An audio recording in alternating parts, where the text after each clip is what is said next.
All right, let's see. Let's see if the chat works this time. There's nobody in here to chat with, so we will see if it works this time, though.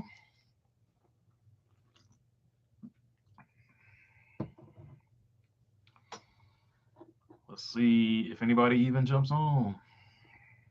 See if the chat works on my side.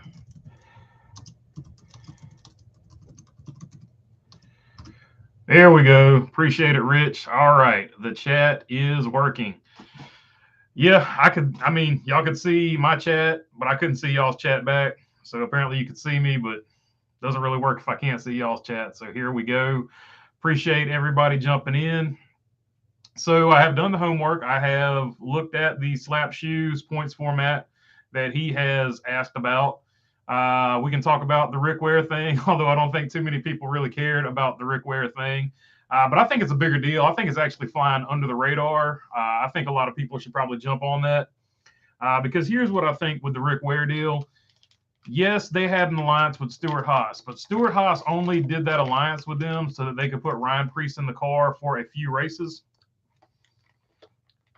However, I don't think they got a whole lot of assistance outside of that. It looked like at the most that Stuart Haas built up their fleet to an extent. But at the least, I think they basically just used Ware Racing for the races that Ryan Preece was going to drive in. So I don't think the Stuart Haas alliance was as tight as the one that they just signed with Roush because they didn't have any real estate on Stuart Haas's campus. They have real estate at the RFK campus now. So those cars are actually coming out of RFK. And what makes this interesting going forward is not necessarily Cody Ware, because we kind of know where Cody Ware's at. Cody Ware, we would expect them to have better finishes this season with better cars, but nobody's expecting Cody Ware to go out there and win a race or much less multiple races, right? So, and if he does that, he's going to surprise us all, right?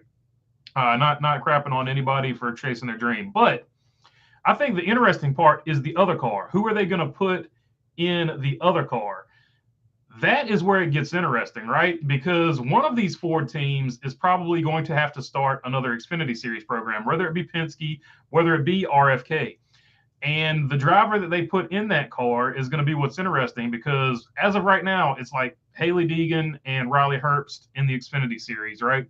So one of them, if they get a cup start, you're going to put them over there probably in that other Rick Ware car for their one or two cup starts or however many cup starts they get. So from that perspective, it makes that interesting. Also, whoever Ford gets as a development driver in the Xfinity Series, that Rick Ware car is now essentially an RFK car, much like the Wood Brothers car is essentially a Penske car. It makes it interesting that Ford now has a place that they can put their development drivers in, like Noah Gragson did this year in the 16 for Colleague, because that was a part-time car. So now Ford has a place where they can do that too. So it looks like as much flack as Ford has gotten for not having a development program, it looks like now they do have a path to have a development program like Chevrolet and like Toyota has had. All right. So that's why I think this one sort of flew under the radar. But yeah, it is what it is. Let's get to the chats. Molten Ray says, I don't think it's going to help Rick Ware Racing that much. I think it'll be like SHR, just a little bit better. The problem isn't the cars. The problem is Cody Ware. He just should not be in the Cup Series, to be honest. All right, so Molten Rage taking a shot at Cody Ware. He thinks Cody Ware is the problem. I think it's basically been the equipment. I think the equipment has been the problem there. So I'm not saying that Cody Ware is the greatest driver I've ever seen or anything like that, but we really don't know what Cody Ware can do, to be totally honest. And yes, Joey Hand and all these other guys have outrun Cody Ware. But that being said, the other car is where I would look at. I wouldn't even worry about Cody Ware. I would just put that car out of my mind. I want to see how fast the other car can go because we have seen with the Stewart Haas Alliance, we saw Joey Hand run really well before he had mechanical problems. And we saw Ryan Preece run really well. We've seen David Reagan run really well. I want to see who they put in that other car because I think that is the more interesting story out of this Rick Ware story. And I think some news about that will come because Rick Ware Racing said they have another big announcement coming up. So that's either going to be a sponsor or who they're putting in that other car. So I think that's going to be super interesting going forward. Camaro 50, what's going on, man? Good to see you. Robin Marks, howdy from the Great White North. Thumbs up, y'all. What's up, Robin Marks? What's up, Canada? Hope Canada's doing good. Michael Honeychuck, what's going on? Molten Rays jumping in. Cody Ware won't do anything other than be the car that gets lapped, and because issues on the track, I don't see anything. If they keep him around, they need to get rid of him or drop him to Xfinity. I mean, once again, I don't really know what I can really add to that other than, Cody Ware might not necessarily be the problem. I would be more concerned about what the other car is going forward, who they put over there. John Crane, what's going on, man? Says Ware Racing may help RFK improve their organization. RFK had a tough 2022 season. I really like Brad Kay and the old Jack Roush too. Yeah, so the other thing is, and what a few people have speculated, Brad Keselowski has come out and said he wants to have a 4-car team at some point, or that he would like to have a 4-car team at some point. Bringing Ware Racing in gives you two. Now, I'm not saying they'll buy out Ware Racing, but it could be a situation like Colleague and RCR.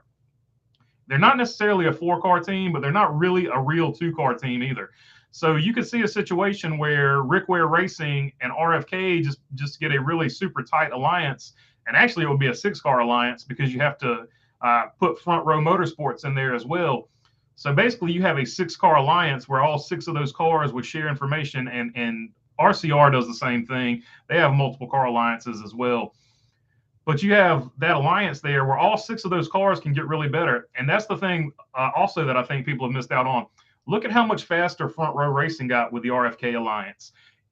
If, and I feel like they will because they have space on the RFK property, if Ware Racing gets the same level of cars that Front Row Motorsports is getting, and if they put a really good driver in that other car, because I'm not taking anything away from Cody Ware, we just don't honestly know what the guy's got. But if you put a really good guy in that other car, or a really good driver in that other car, I think you could really see something. And I think from that perspective, this could be a bigger deal than what people are actually making it. This silly season move might actually be flying under the radar a little bit, I think, to a lot of people. Also, it's Ware Racing, so it could just be they run at the back of the pack again. But it is what it is. JD Mayo says, Ware, no wins in 7 years. He is like Morgan Shepherd. Well, to an extent, but Morgan Shepherd actually was good back in the day. He actually got a couple wins, I think, in the Cup Series. I know he got one win for the Wood Brothers driving the 21 Sitco car. And I think he got another win for somebody else, but I can't remember who the other win was for. Two Penny Puppet with a thumbs up and going USA. What's up, Two Penny? Hope you're doing good. Molten Rage says Ware Racing needs to do something like for the 15. They need to put a driver in there that can give them finishes, because next year is big. If they lose the charter, they don't have to finish. They have to finish above 33rd in points. That's the other thing that's not getting a whole lot of press, because nobody really knows if NASCAR is really going to push it or not. But if you consistently finish outside of the top 33 in points, NASCAR has the option of making you sell your charter. So I would expect if Ware Racing is concerned about this, I would expect Ware Racing to improve and be better and get above 33rd in points with both of their car numbers. So that's the other thing to look at. I would expect both of those cars to run better next year just for that alone. Now, whether or not NASCAR actually forces them to sell the charter or not, that actually remains to be seen too, because NASCAR has the option to make them sell it, but it doesn't say anywhere in the rule book that NASCAR will force them to sell it. So I think that is a significant distinction to make. JD Mayo says they should do divisions in NASCAR.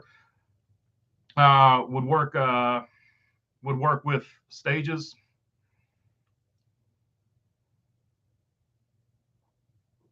Five to 6 cars in a division.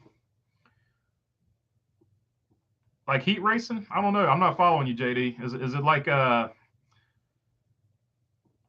don't know, like a 5-car division? Are you talking about like do a bunch of heat races and then have the actual big race, kind of like they do on dirt?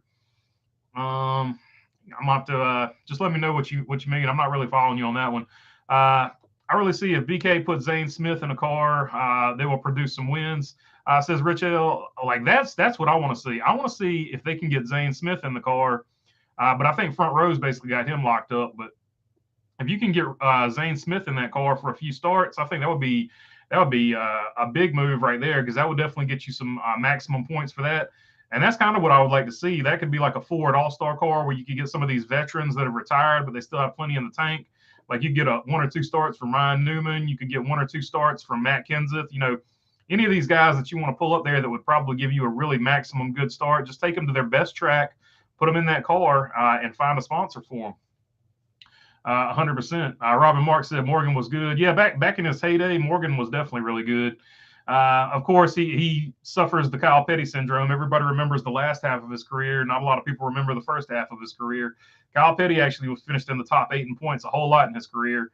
But everybody just remembers the 45 car. Not a lot of people remember the 42 car. It is what it is, though. Billy Joe says, live fast. We'll have their charter pulled this season. Calling it now. It could. They've got to significantly improve. I think that's a charter that's up for grabs if they don't get it together. Which I'm with you on that one, Billy Joe. I don't think they're going to get it together. I think it's a business decision. I think they bought that charter hoping it would go up in value, and they've sort of put it around the track, and now they're going to sell it. And that's possibly where Denny Hamlin in 2311 expand 2311. Or Dale Jr. expands JRM into the Cup Series, or somebody else goes out and buy it. We know RCR had some interest in it. They want to bring up Austin Hill, so they would need a third car, most likely for that. So those would be the three off the top of my head that would want to expand. Petty GMS, that's another one that could expand full-time. Trackhouse, that's another one that could expand. They've got plenty of room. They've only got 2 charters, so they got room for 2 more. So all those might be in the running for an extra charter. Stupid Roofer, what's going on, buddy? Good to see you on here. Molten Rage, no, live fast. Got an extension because they finished top 33 in points. Billy, 88. Somehow, amazingly enough, I don't know how they did that, but I believe you, Molten. It just it doesn't seem like it. They run so bad most of the time. Like NHL divisions have 8 teams. Winner of the race wins the division, represents the group. So you would break the season down.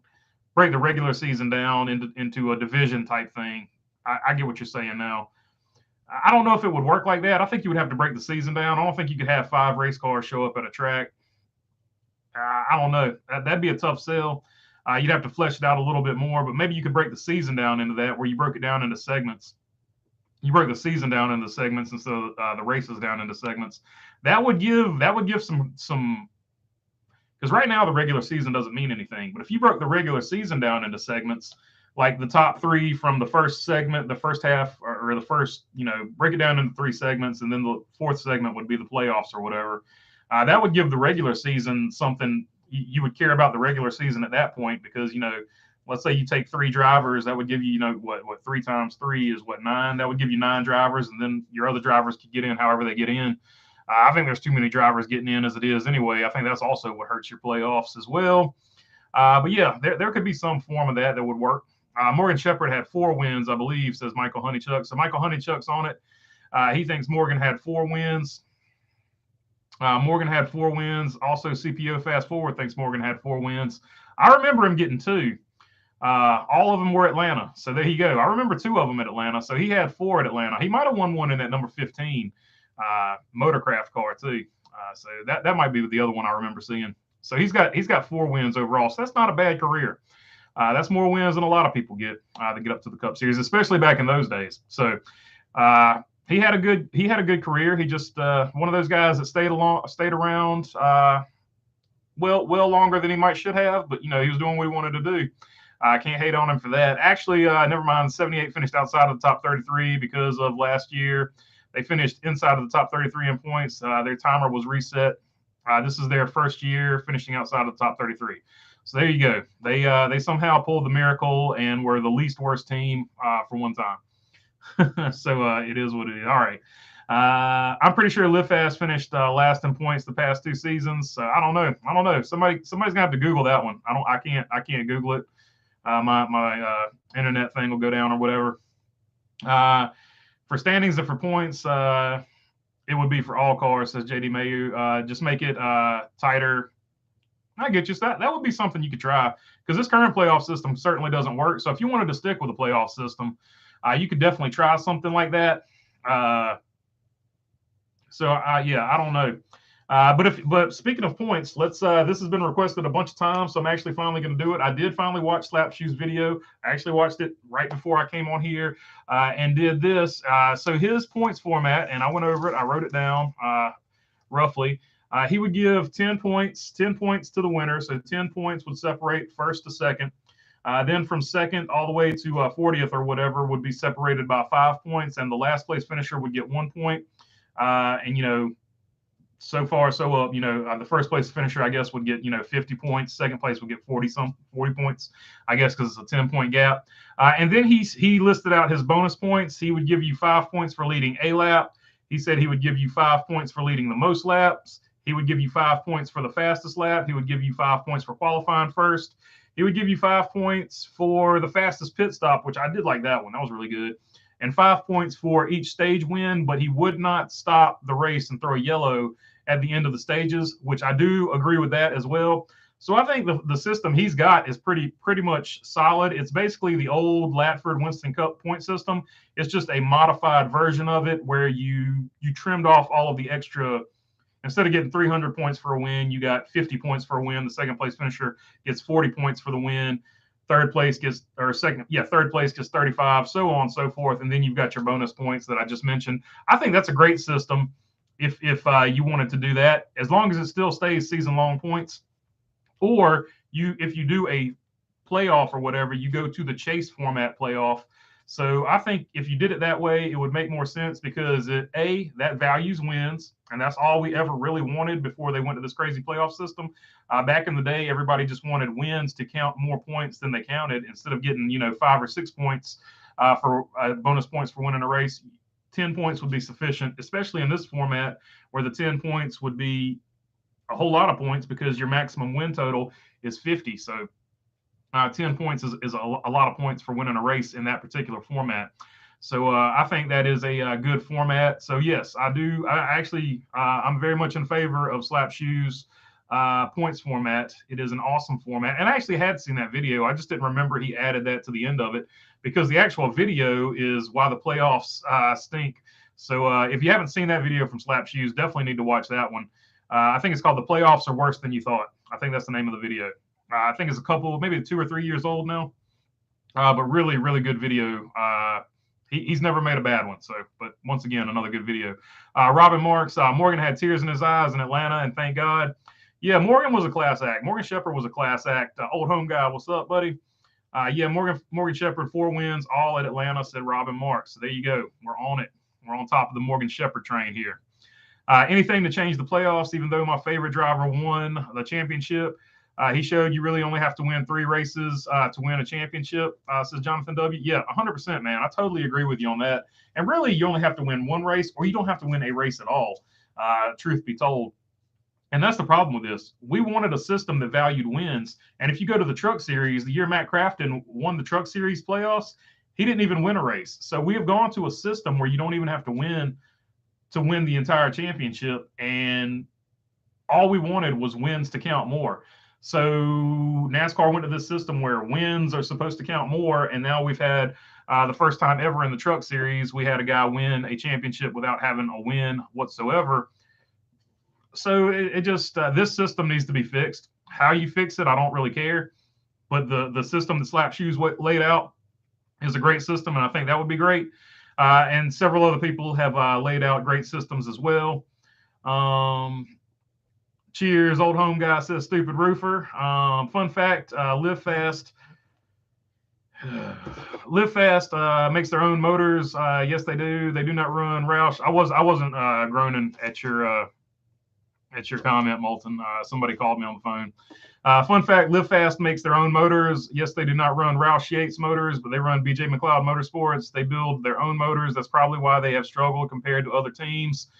Yeah, that's a significant issue. They need to get on. They need to get on board and basically just need to get on board and get on the Roush Yates engine train, because it's pointless not to run that engine. You're not going to beat it. Anyway, 1 win to get in, 1 win at the round of 8 and the championship race, just to get consistent top 10s all year, for sure. yes, it's just not. It's not ever going to help you. Like it's not ever going to help NASCAR's case. The fact that you can win 0 races or just win 1 race to win the championship. All people wanted was a system that basically benefited benefited people winning more races, and now we don't have that. Right now, we have this terrible system that you can look at the ratings. The ratings have tanked ever since the playoffs came into play. So, I personally, a traditionalist, whatever you want to call me, I want them to go to a season-long points. The fastest growing motorsport is F1. They have season-long points. Every other motorsport has season-long points. NASCAR has tried the playoff experiment. The playoff experiment has failed. Nothing about the playoff system has done anything that it was intended to do. So, why are we keeping it? Like it's not doing anything to help people watch the sport. It's not doing anything to help grow the sport. Now, immediately going to a season-long point system is not necessarily going to save the sport either, but I think it's at least going to help, right? It's at least going to get you going in the right direction. So it is what it is. Yeah. So it is what it is. Stupid Roofer said, I'll put the Slap Shoes video link in the chat. So there you go. If you want to see the Slap Shoes video, it is right there in the chat. Really good video. He lays out his point system at the very end. The first 3/4 of the video, he's talking about the playoffs themselves. JD Mayo, if they did that, then Dale Jr. NASCAR owes him a cup title with no wins in the season. JD Mayo says fix the points for sure. Any word on what they found on the 56 car? Old Home Guy says other than they found something aero wise that is supposedly going to make it easier to pass on short tracks. I haven't heard. They haven't announced what they exactly found on the Garage 56 entry, but hopefully what they found, and it isn't some type of aerodynamic thing that's going to be a cheap fix, is what they say. So hopefully, whatever they found is going to be good going forward. The most significant thing, if you look at that car, it's got front canards and it's got rear canards, which the canards are just those little wings that stick out on the side of the nose, and on this car they actually stick out on the back of it as well. Or it could just be the fact that they realize putting a small spoiler on the thing is better. So one of those just would be the obvious aerodynamic things that you can see. There's also a little bit of difference on the splitter. So that could be something they found as well. But those are the things with just your naked eye that you can see are different about that car. So if I had to guess, it would be one of those things. But there's no telling what they actually think they found. Does Xfinity run a spec motor like the trucks? No, Xfinity Series, you still build your own motors. Basically, RCR builds them for Chevrolet, or it's RCR Hendrick now. They basically merged. It's RCR Hendrick building them, all the Chevrolet motors. Roush Yates for Ford, and then Toyota is TRD. They build their own motors. It is what it is. More Martin fan for life says championship would be the last 2 races instead of one short track and one intermediate, and those 2 tracks should only have that race for that season. Yeah, if you're going to go to a system like that, I would say your last 10 races need to be tracks that you only visit one time. So, like, you shouldn't have any notes on any tracks in the playoffs if you keep the playoff system. I agree with you there, Martin fan. The playoffs just suck. Scrap it and start over, says Stupid Roofer. I agree with you. They have not done anything they were supposed to do. They don't value wins, which is originally what they were built to do. It hasn't boosted people watching the sport either on TV or in the stands.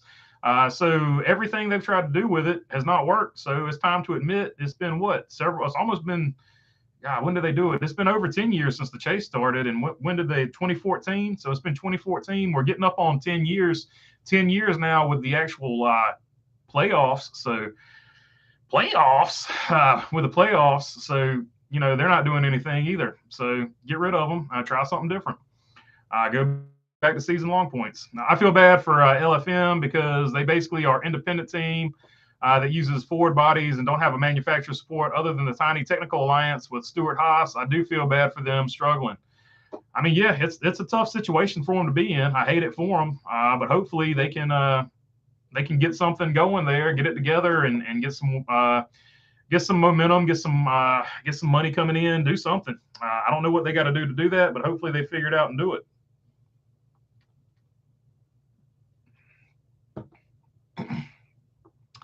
Jonathan W. says, from what I'm aware of, Tony Stewart picked Ford for Roush Yates motors. Why are Live Fast not using them? LOL.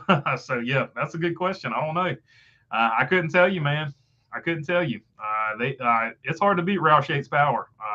Just that's all there is to it.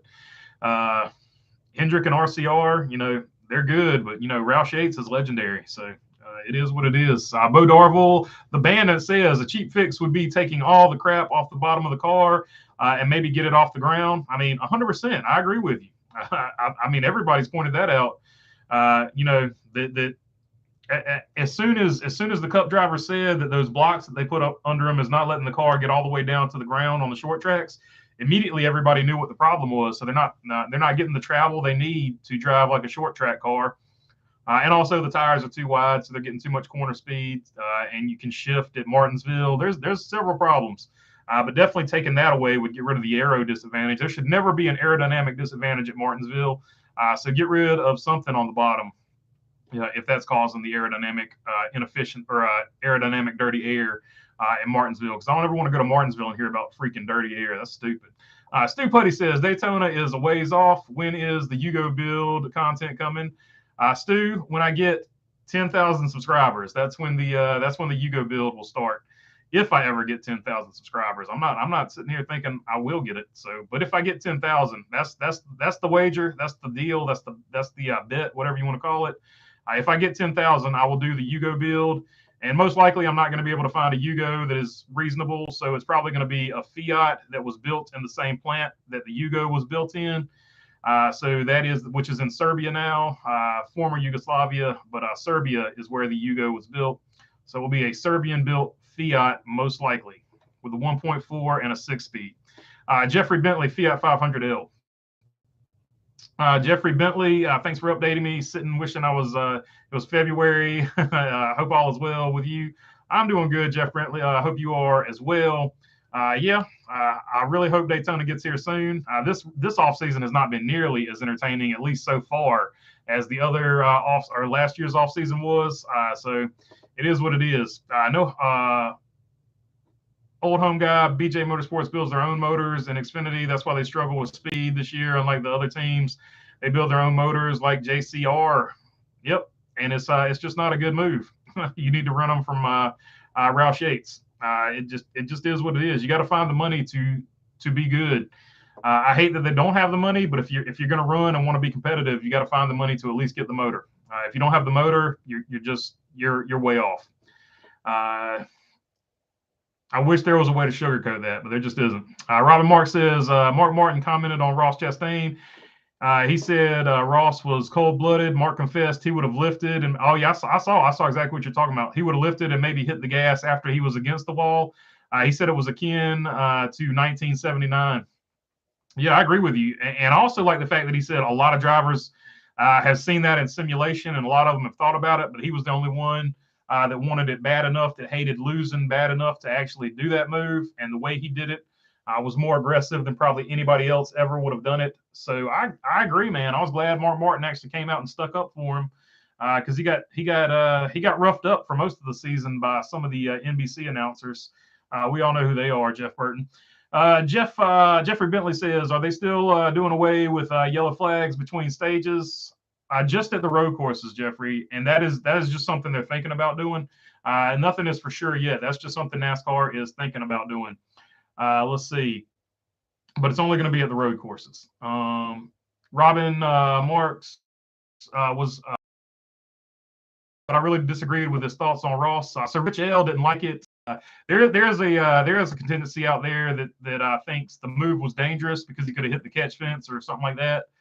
So it is what it is. I also don't think anybody is going to try to do anything like that because it's going to be so rare that cutoff playoff position is going to be able to be gotten like that. And also the easiest way to block it is just to go up there and run high. So I think going forward, there'll be there's going to be a good chance that we'll not see that. I'm not going to say never again, but it's going to be very rare that we ever see it. And I think NASCAR will do something like put some turtles up there or something like that, so you can't actually run that groove as well. They don't need to make a rule. Just put some bumps up there to where that move would never work. Robin Marks, I saw that Mark Martin video. It was awesome, says old home guy. Stupid Roofer says, you'll get 10K, BB. Trust me, I'm good at what I do. I appreciate it, Stupid Roofer. I'll take your word for it. But I'm not going to take anything for granted. I'm gonna keep working hard and doing the best I can do over on my end. Stu Putty, we need to get this man to 10K subscribers. We all need a Yugo Fiat build in our lives. Yeah, it's gonna be a good time when it gets going for sure. Robert Moore said, "Oh my God, I saw a guy who bought a Fiat 500 air cooled for 16,000. Its greatest enemy is hills." Yeah, it's a 1.4 liter engine. It is well, I don't know what year he bought, but the modern ones are a 1.4 liter turbo engine, and I think they've only got 160 horsepower and maybe two something on the torque.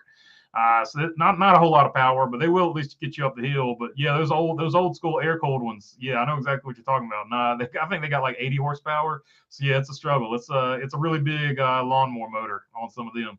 If you get 100K subscribers, maybe an old school Rolls Royce race car, 100,000 subscribers. Yeah, we would do something big like that. I don't know about a Rolls Royce, but it would be something crazy like that. I agree. Yeah, old home guy, 100%. We'll do something crazy. It'll definitely be a rally car, and I'll go ahead and tell you the Fiat's going to be a rally car too. So I'll go ahead and let you guys in on that one. So let's see. Matt Hunter says Molten Ref. Jeffrey, I don't know what that means. Jeffrey Bentley says, okay, thanks. Molten Rage bringing the heat. So there you go. Molten Rage getting props here. I thought the video that I watched with Mark Martin, he was kind of chastising him. Maybe I didn't catch the whole video since it was a YouTube short. I think he was just saying what he did was really brave, and Mark Martin wouldn't have done it because, Mark Martin was saying, I thought I wanted to win really badly, but then I saw Ross Chastain do that. That's the way I interpreted it. I could be wrong. It's been a few days since I've seen the video, maybe. So I don't know. That's the way I interpreted it. But don't get me wrong. A lot of people have interpreted it different ways, especially the Ross Chastain move. You've got a good percentage of people who were like, that was dangerous. Somebody could have got hurt. And you've got a good percentage of people saying, that's the most awesome thing I've ever seen in my life. And actually, these two things right here, they can go together. A lot of people that said that is really dangerous, somebody could have got hurt, also are saying that was still the most impressive thing I've ever seen in a NASCAR race in my life. Said it was really cool. I'm glad nobody got hurt, and I hope nobody else does it again. That's actually been the consensus of what I've heard. So it is both can be true, right? So it is what it is. It was dangerous, but live, it was the coolest thing I've ever seen in my life at a NASCAR race, especially live.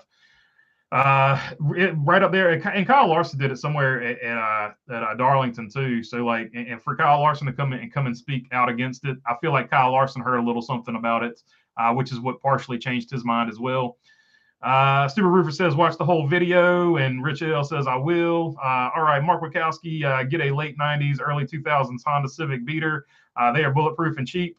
Yeah, I would agree with you, Mark Wachowski, but basically the challenge is to get a Yugo, right? A Yugo is known as being one of the worst cars ever.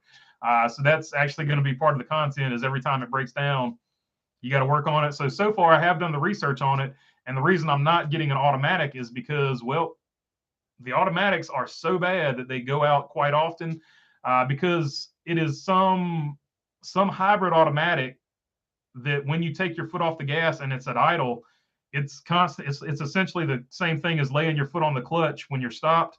It wears out a bearing inside of the transmission, so it will not be an automatic. It'll have to be a manual transmission, 1.4 plus. It's a race car. It's got to have a manual for a man of my age, of course. So if it's a race car and it doesn't have a manual, even though it's going to be a rally car, and I know rally cars have those little, I got that action going on. This one's going to have a proper shifter in it. So it is what it is. I need to rewatch. Y'all could be wrong. Yeah, I'll have to rewatch it too. So I haven't, like I said, it's been a minute since I've seen it. Talking about the Mark Martin video here. But yeah, Mark Wachowski, I would agree with you. Getting a Honda would be, and I'll when I do that video, I will explain it so that a whole bunch of people don't go out there and start buying Fiats and try to race them. But yeah, there are a million cars you could buy as far as would be a better race car. Of course, the best race car to buy is one that somebody has already put together. So don't get wild-eyed and think, oh man, I'm going to build my own race car. It's going to be so cool. No, it's not. It's going to suck. So just buy one that's already built. But for the purposes of this channel, I will build an SCCA rally because that's the closest thing to me, VIR, as far as a rally course goes. So I'm going to build a SCC completely stock. So there, all you guys who want to see a completely stock race car, it's going to be basically a completely stock race car for rally racing for the SCCA at VIR, and it will be a Fiat 500L most likely, unless the heavens open up and somebody finds a Yugo. I've already just from a cost perspective moved on from the Yugo idea. Just from a cost perspective as well. I will put a Yugo badge. Mark Wachowski says put a Yugo badge on it. 100% that's going to happen, Mark. There will definitely be a Yugo badge on it. Bumblebee, what's up? Bumblebee's in the house. I have arrived, LOL. And she threw out the Ric Flair woo. Woo! There you go. Bumblebee's in the house. Bo Darville said Yugos had 55 horsepower. So this one will have about 100 more horsepower than that Yugo had. If it's factory stock, if the factory stock numbers are accurate, which they might not be. Old Home Guy says, thing is, he was going twice as fast as a car in the corner. All NASCAR would have to do is eliminate the fifth, lock it out for that race. I mean, I agree with you. For Martinsville and other short tracks, they need to lock out fifth gear. No doubt about it. It would make for better racing, and it would be something they could pretty easily do. Aldous says, I watched the 2010 Talladega Cup races. It had the best of both pack racing and tandem racing, both being competitive with 80 plus lead changes. So there you go. That's actually the best drafting package they ever had. So I do agree with you. If they could simulate that package, but the plate racing we had this year actually wasn't terrible. Just people need to learn how to push with this car was part of the problem. And of course, the biggest problem with plate racing this year was NASCAR didn't throw the yellow flag when the rain came out, and that really stuck in the craw of a lot of people. But I think if you could get back to the tandem racing, which I think they sort of were getting to at the end of the year, I think that would help out quite a bit. Build a Yugo funny car flopper, says Ghost. A drag racing car would be pretty. As far as building a race, they're all going to be expensive.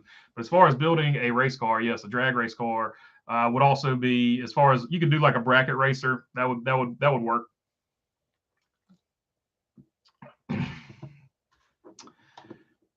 Molten Rage, top three least involved drivers in cautions in 2022. Justin Haley with 4.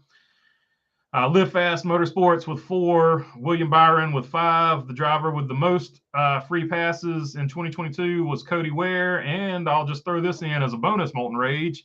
The driver who caused the most incidents was, I know everybody's going to be shocked, Ricky Stenhouse Jr. Once again, he led the series in most incidents. All right, Matt Hunter. I'm a fan of AJ, Mark, and Parker Kligerman and Elio. Because they all seem to have so much in common. Yeah, and I'm really pumped up that Parker Kligerman's actually got a full-time ride coming up next year. I think it's in the truck series. He's got a full-time ride, so that's going to be really cool. Or it could be Xfinity. I can't remember off the top of my head. But I'm pumped up that Parker Kligerman's finally got a full-time ride. AJ Allmendinger, 100%. I'm really pumped up. I really think he can do something. And Elio Castroneves being the Daytona 500, I think that's going to be he's going to surprise some people, in my opinion. Very much so. Sundrop sponsored Yugo. I don't know if I can get Sundrop on there, but I might be able to get somebody to sponsor it. I don't want to give away too much. I don't want to give away the whole build before it goes, but we'll definitely talk about all things Yugo. But I won't give you any more spoilers until we hit 10K and we actually start building that rascal. Stupid River says, I'm that guy. I think Joey Logano summed it up very well. Uh-oh.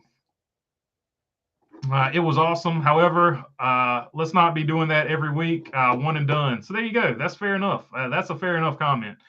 Main thing is to have fun and enjoy the race, says Mark Wachowski. Oh yeah, no doubt about it. But I agree with you 100%. The Honda would be a good one. An old home guy says an EB48, a BMW. Yeah, that's a classic build that a lot of people like. Bumblebee says, "What's up, home guy?" Let's see. Bo Darvel, composite bodies are not a good idea. They keep making cars more durable, which leads to idiocy. You can't make the drivers more durable. That's a fair point. That is a very good point that a lot of people overlook, I think, in my opinion. So good point from the bandit there. Aldous said, let's see, the Gen 7 needs to get rid of the rear diffuser along with that quarter panel. Should be as short as the Gen 4. I think they lengthened it for safety reasons, so they might not be able to get it as short, but they definitely could get rid of the underflap thing for the aero. Plus, the front bumpers of the car should be smaller, just like the Gen 4. Once again, I think that's a safety deal, so I think that's why that is. Good old Ricky Stenhouse. Ricky Stenhouse content says, "Oh, home guy, yeah, you can never have enough of that." I actually like Ricky Stenhouse. I like that he goes for it. Yeah, he gets in a lot of wrecks, and yeah, it costs his team a lot of money. But damn, if that guy doesn't go for it, and he's got so much potential, but he's not the most talented guy I've ever seen. So the fact that he goes for it, he's like you've got Superman. So let's say Ross Chastain is Superman. Ricky Stenhouse is Bizarro Superman, where all of Superman's powers just go wrong. Ricky Stenhouse, he's so close to being really good, but he just wrecks instead of pulling it off, sort of like Ross Chastain has pulled it off. Ross Chastain drives just as aggressively, but he seems to keep the car on the track more so than Ricky Stenhouse does. And I can already hear the counterpoint. That's because he drives through other cars and uses them instead of hitting the wall. So no need to counterpoint me. I can already hear the counterpoint. Parker is an Xfinity full-time next year, says Ghost. I appreciate it, man. I couldn't remember which one it was, but that's going to be awesome to see him in Xfinity full-time next season. That actually adds a layer to the Xfinity Series season. Xfinity has just gotten, I don't know, they've gotten a lot of good storylines. The Truck Series used to be where a lot of the storylines were at. Now I feel like it's Xfinity. Say Kyle, not Cal. Honestly, I can't blame them on Daytona. I live in the area. It's weird like that. Literally will rain in the backyard and be dry in the front yard. Damned if you do, damned if you don't. Yeah, I mean, look, I've been to Daytona several times. I've been to Florida a bunch of times, and that stuff can just literally just like nowhere. So I agree with you. I mean, I think it was just they're going to catch a lot of flack because they tore up a lot of race cars. It was tough. It was tough, and I didn't want to come down on them too bad, but I do feel like they need to have spotters in each corner. They could have thrown the yellow a little quicker than they did, but I'm not going to sit there and slam them for it. I think it's just one of those deals at the end of the day. Because even the drivers said, you know, it really wasn't raining until we got to the turn. So even some of the drivers said they didn't see raindrops until they started wrecking. So, I mean, fair enough. Moan Ray says, I really thought Brad had a chance to overtake Ricky with most cautions with over-aggressive driving that we saw at Daytona, but he calmed down while Ricky kept wrecking. Not funny, Ricky. I mean, it is what it is. Okay, so here we go. Rich L jumping in here. This is what I saw, y'all. Mark Martin's advice to Chastain. The only thing that's kept me from being his number one fanboy is it's been rougher than I think necessary, which I think that's a fair point. And Rich L continues, and I'll expand on that just a little bit. And I do this all the time, but I wasn't Ernie Irvin's biggest fan. He was so incredibly fast, but he bounced off a lot of stuff. November 21st, 2022 was when Mark Martin said that. So yeah, that's what I'm saying. I feel like Mark Martin likes him, but he doesn't necessarily like the fact that he is running into people when he's being aggressive. I think Mark Martin likes the aggressiveness. He just doesn't necessarily like the decision making. Like if you're in a pack of cars, there's no need to throw it in there because you can take out somebody. So I think that's sort of what Mark Martin's getting at. But yeah, I feel what you're saying there.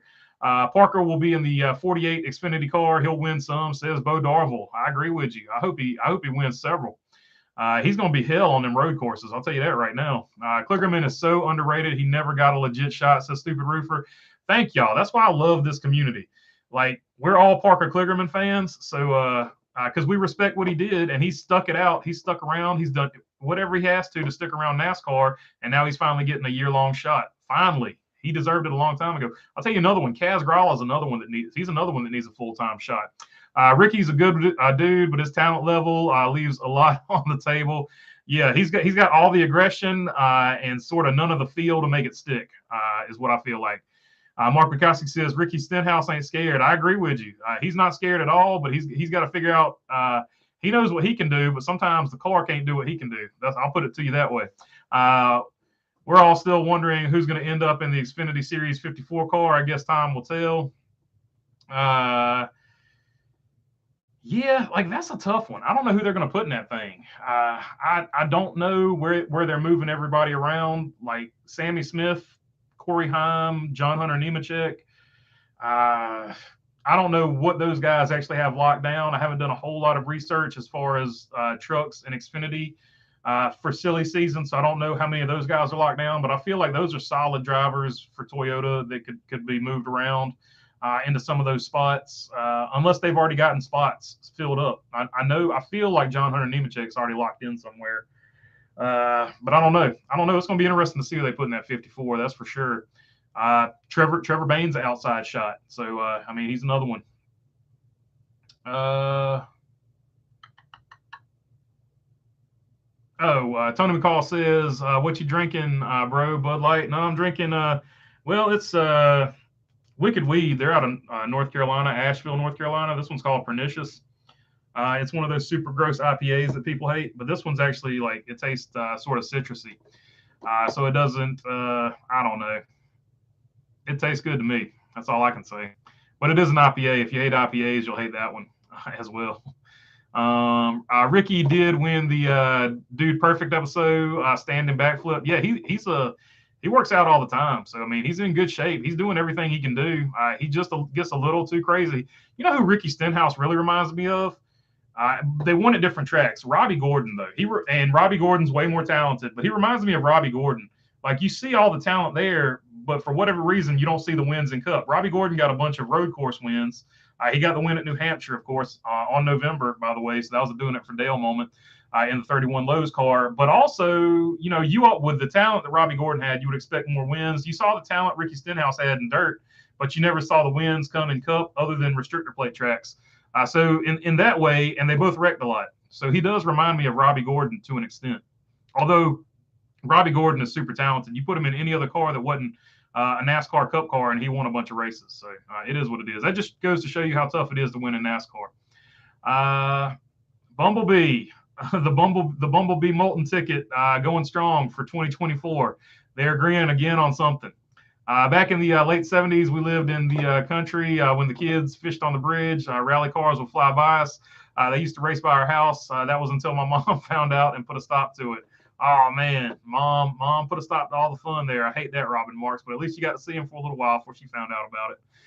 Do you know if the truck series have engine horsepower similar to the low horsepower package we saw at the Cup Series from 2019 to 2021? I don't know how much horsepower they make in that series right now, but I know they're all Ilmor engines. So I think they're around 400 or 500 if I had to just guess off the top of my head, but it's just that, a complete guess. Bumblebee agrees with me again. This is unnatural. This should not be possible. The universe will not allow this. LOL, says Rich. The times they are changing, in the famous words of Bob Dylan. John Lewis, they just jumped in. Molten Rage. Even a blind squirrel finds an acorn every now and then. Yep. Let's see. I think the 54 Xfinity car is going to go back to part-time, and they're going to bring back the 18 and 19 full-time. I think the 54 was just full-time because they wanted to give Gibbs his own identity. That's quite possible.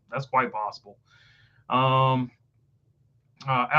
still, even to this day, when I think 54, I still think Kyle Busch. So it is what it is.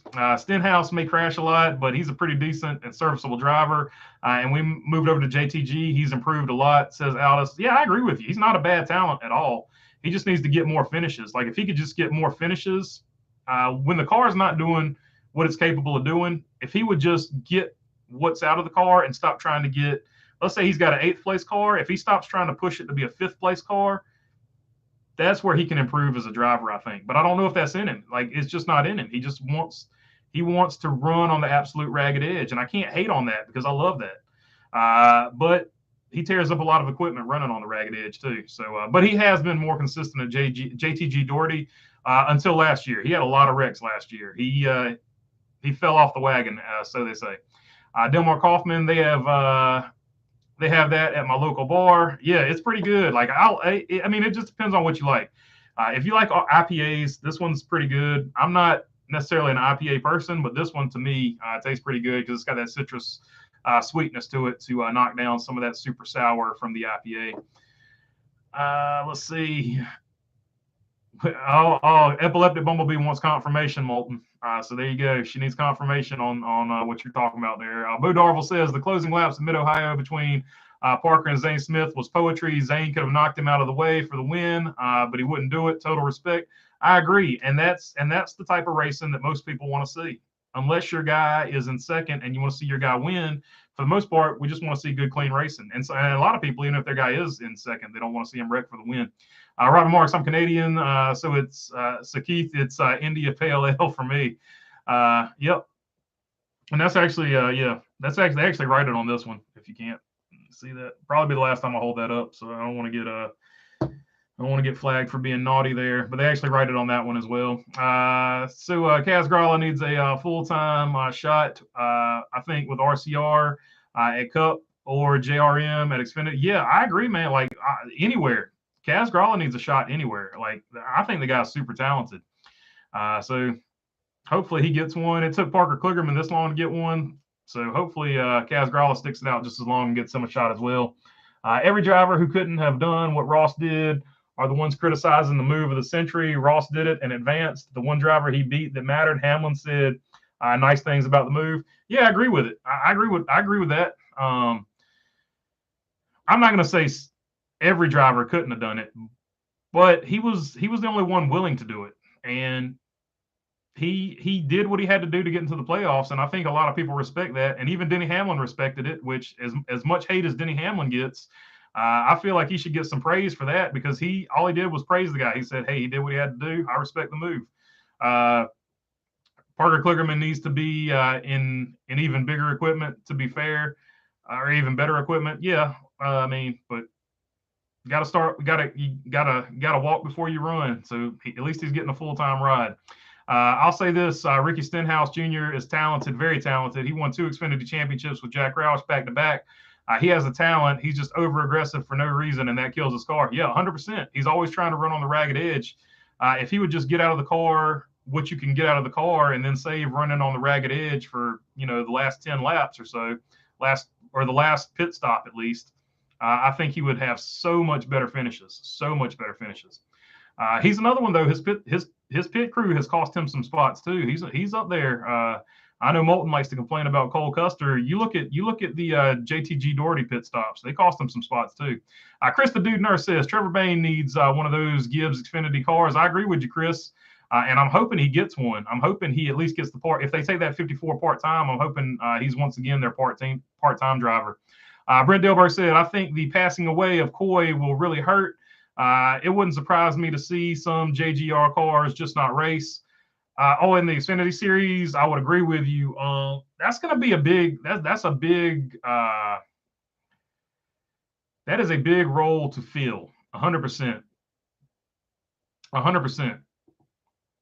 Like that's just not somebody you bounce in there and replace. And especially when you lose somebody quickly like that, unexpectedly, just going to be hard. One wise guy, what's happening, man? Good to see you on here. Chrome Diesel said Iceberg uploaded a video about Austin Dillon that he's overhated. I would agree with Iceberg 100%. I'm glad Iceberg is in the same boat with me on that one because I 100% agree that Austin Dillon's overhated for multiple reasons. I'm thinking about making a similar video, so I'll probably hold off on that at least till his video gets a little bit older, and then do mine. So Iceberg, he thinks a lot like me sometimes. It's kind of scary, really scary to be honest with you. He's had several ideas that I'm like, damn, I was about to make a video like that, and he comes out with his, and I'm like, dang it, man. So it's kind of scary. Ricky Stenhouse problem is his body releases so much adrenaline. That could be. You won't get flagged for drinking beer, LOL, says Bumblebee. I don't know, man. I get flagged every time I say something. With everything going on right now, and nobody else gets flagged for it, but I do. So that really irritates me. If it's not IPA, it's dishwater, says John Lewis. You're of age. YouTube don't care. As long as you're not promoting doing it excessively is the issue. But you never know from day to day. They could change their rules tonight and we wouldn't know about it. And then you get flagged for it. But I get dinged for a lot of stuff that other people don't get dinged for. And I don't know why. Just the way the algorithm works on my channel. So I try to play within the rules. Try to be conservative within the rules because I'm not trying to be like, going all crazy like 2012 PewDiePie or anything like that. So it is what it is. I just try to be chill and do what I'm supposed to do because I'm just doing NASCAR stuff. It's not that serious. Actually, Molten Rage, Stenhouse won back-to-back Xfinity titles in 2011 and 2012. So 2011 and 2012 are the years on that. Hello from Prescott, Arizona. What's going on, George Hassler? I was just in your neck of the woods earlier in November. Well, maybe not Prescott, but I was down in Avondale for the finale. So I like the Phoenix area. So good to see you, man. Glad to have you with us. Epileptic Bumblebee says I got to go through. I'll be here for the weekend stream. Y'all be good. So there you go. Epileptic Bumblebee is out. Thanks for hanging with us and playing goalie for a little while. Alex Carosa says, Trevor Bain for JGR Xfinity 18 or 19. I hope so. Molten Race said, my bad, I meant 11, not 10. So there you go. Molten had a typo. Parker did race at Cletus event. So yeah, that's good. So good on him. I do like that. I do like the drivers that race those Cletus races. I do wish Cletus would go to a full containment seat in all of those cars. I'm not a fan of his seat. But it is what it is. Roofer is working on a Heineken there. So good for him. Let's see. Parker Kligerman deserves his shot. No doubt. T-Van with that one. Yeah, Parker Kligerman is criminally underrated and should have had probably by now should have a cup ride. But I'm glad he's getting a full-time Xfinity and hopefully a cup ride is in his future. Ricky Stenhouse Jr. could have won Dover if he hadn't screwed up on the pit stop. There you go. Yep. That's what I'm saying, man. He to win a NASCAR Cup race, your whole team has to be good all the time. Stupid Roofer says, yeah, who hates Austin Dillon? Let me know down in the comments if you hate Austin Dillon, because there's a lot of them. I'm imagining a lot of people here, and not necessarily hate him, but let's say you just say you dislike Austin Dillon. Tell you what, sounds like a poll question. Let's put up a poll.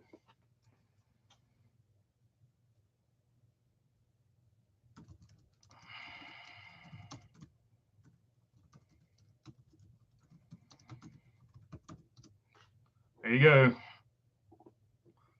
Do you dislike Austin Dillon? Sounds like a fair enough question. Hopefully I spelled everything right. Yep, I did. Luckily, because I didn't check that real quick. Let's see.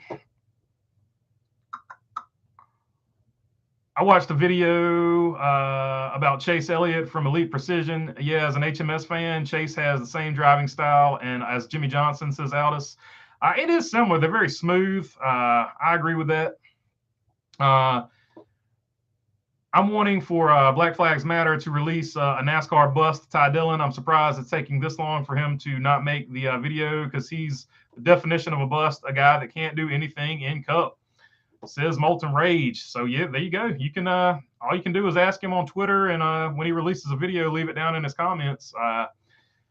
He might get around to it. It might be one of those videos he hasn't gotten around to making yet, but it might be on his radar. So we'll see. Stupid Rufus says, hi, Susan. We are being good here. Yeah, 100%.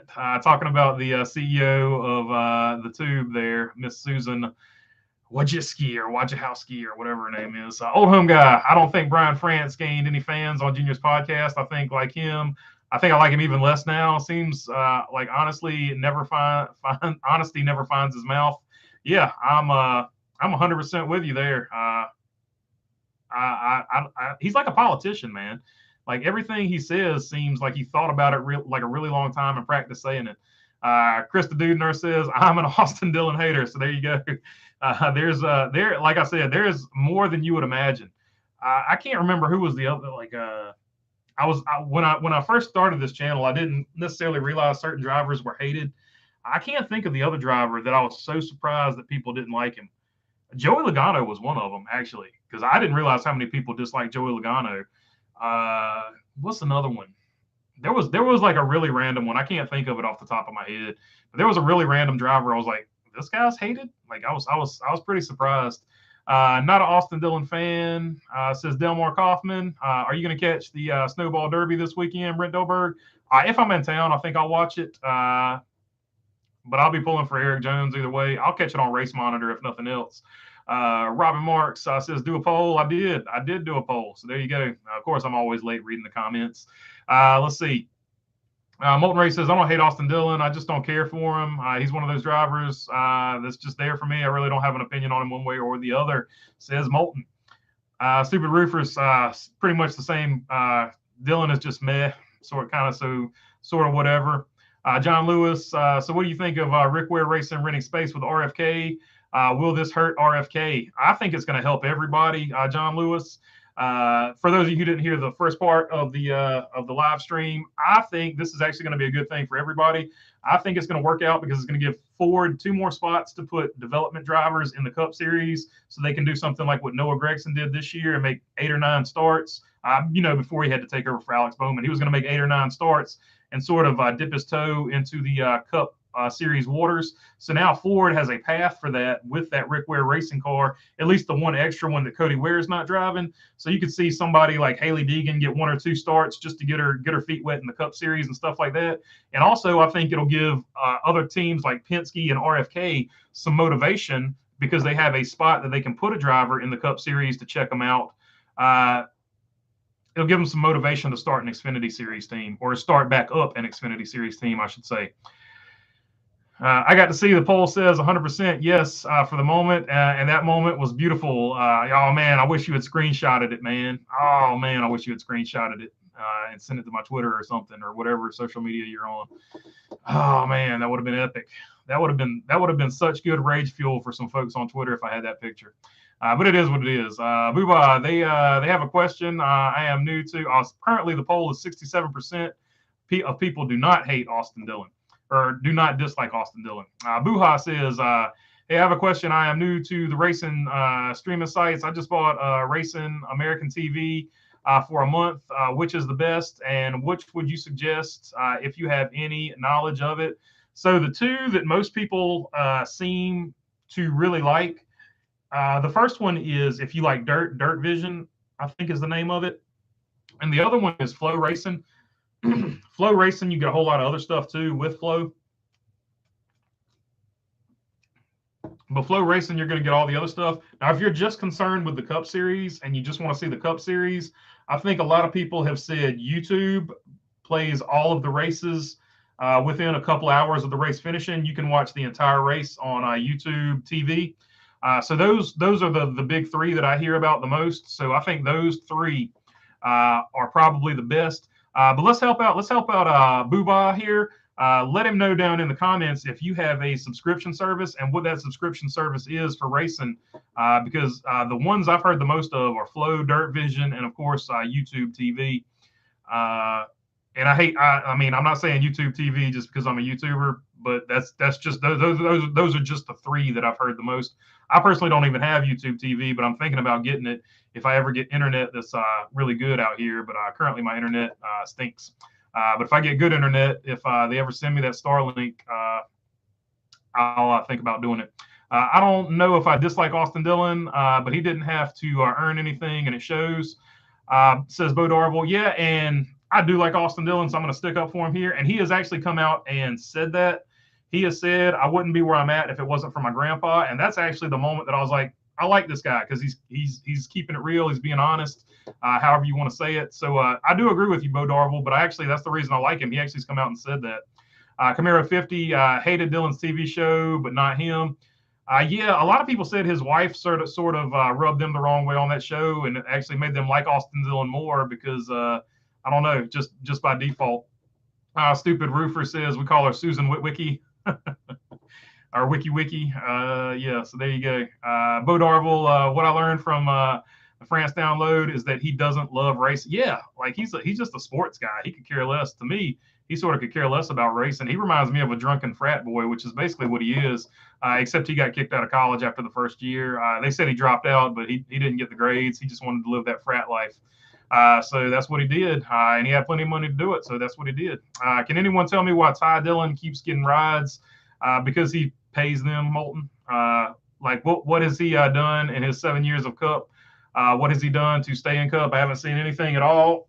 All I see is guys mid pack to bad. He pays for his rides. In my opinion, that's what I think. I think he brings sponsorship money because I think he's got potential. I think he's sort of at a confidence, sort of like a confidence thing. It's become at this point. But that would just be my take. I think he's got talent and ability. I think it's just become the in between here needs some work. Needs a little confidence boost. I can't stand to hear Brian France talk, says T-Van. I agree with you. He just sounds like a really rich D-bag. John Lewis, I don't have time to not like Dillon. Let's save it all for the number 11. So John Lewis, not a Denny Hamlin fan. Aldous Carosa says, I hate Kyle Busch. I actually used to hate him all his years at JGR, and now I hate Joey Logano ever since he joined Ford and Penske. So there you go. Aldous hates Joey.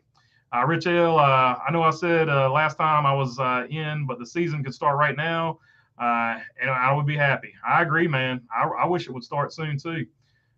Hate is a strong word. I dislike. That's why I think I put dislike in the yeah, I put dislike in the so haters has just sort of become a commonplace word for dislike. So I agree with you. Hate is a strong word. That's why I say dislike. But I dislike Dillon along with many other drivers that, in my opinion, don't show respect for their cars or competitors. So he does drive a little rough. Mark Martin fan for life. I'll give you that. But sometimes he drives too conservatively too. I would actually say he drives too conservatively, and that's actually hurt him. But that's just my take on it. But when he gets aggressive, he gets like all the way aggressive. I'll give you that. Mark Wachowski says Austin Dillon is a good Christian, hard driving, decent guy. Won a few big ones, survived some horrible wrecks, and he helped get Kyle Busch the 8 ride. A big win for RCR and for Kyle. 100%, dude. Like, I agree with that. I think as far as whenever he decides to retire, I think RCR is in a really good spot because after his dad, and so long as nothing crazy happens, because we saw something crazy happen with the Coy Gibbs situation and JD Gibbs before him. Man, I can't even imagine what Joe went through. But as long as nothing crazy happens like that, I think RCR is sitting in a good position because you saw Austin Dillon able to maneuver and saw that he could probably get some really good talent here. So I think RCR is actually in a pretty good shot as far as that goes when Austin Dillon retires. I think he's going to be just like Pop as far as that's what he calls his grandpa. I think RCR is going to be in good position because they both were able to recognize talents and put it in and they're not scared to put it in a race car.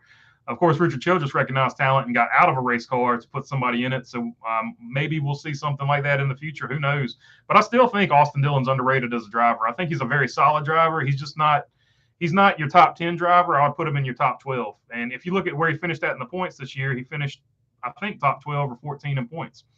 So I'm right there. He finished right there where I think I've got him rated. I'll be prepared for the Logano poll for that screenshot. Says say Kyle, not Cal. So I don't see this one moving. If you want to vote on the Dillon poll, I'm actually going to throw a Logano poll up here and see if say Kyle, not Cal, can get that one screenshotted before it goes past 100. All right, so we're going to give you about maybe 2 or 3 more minutes on this Austin Dillon poll, then I'm going to put the Joey Logano poll up there. So we'll see. I'm actually interested to see this Joey Logano poll because I didn't know a lot of people disliked him. I knew they booed him because of the Martin Truex thing, but I didn't realize actually how many people disliked Joey Logano. I didn't know they carried it with them that long. I thought it was just like a one-time thing. And of course, the Denny Hamlin, like Denny Hamlin, Joey Logano. I understand Denny Hamlin fans, but I didn't know there was a whole lot of people that disliked Joey Logano because I do go to some of the races. Like Denny Hamlin gets booed all the time, so I was surprised that when him and Joey Logano got into it, that actually Joey Logano was the more hated one out of that one. So that was very interesting. So, like when I first started doing this, I really had no idea Joey Logano had so many haters. as they're called, people that dislike him. Truck Series isn't necessarily a path to Cup. Many didn't take that route. Yeah, I agree 100% on that. Stupid Roofer says, good Lord, Aldous, that is a lot of hate. I have a strong dislike of Ty Dillon. I went from not hating him to not hating him because it just seems ridiculous, but he just keeps getting rides even though he has done nothing to deserve it. So he's in Moulton's eyes, he's taking rides away from guys that maybe deserve them more than him. All right, 63% do not hate Austin Dillon. So we're going to end that poll right there like that. All right, say Kyle, not Cal. Get ready. Get ready.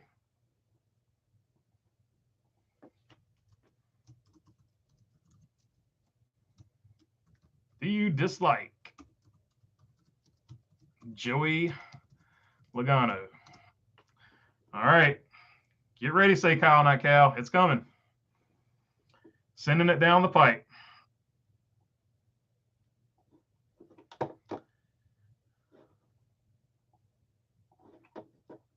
All right, let's see. I don't know if you're going to be able to get that one, man.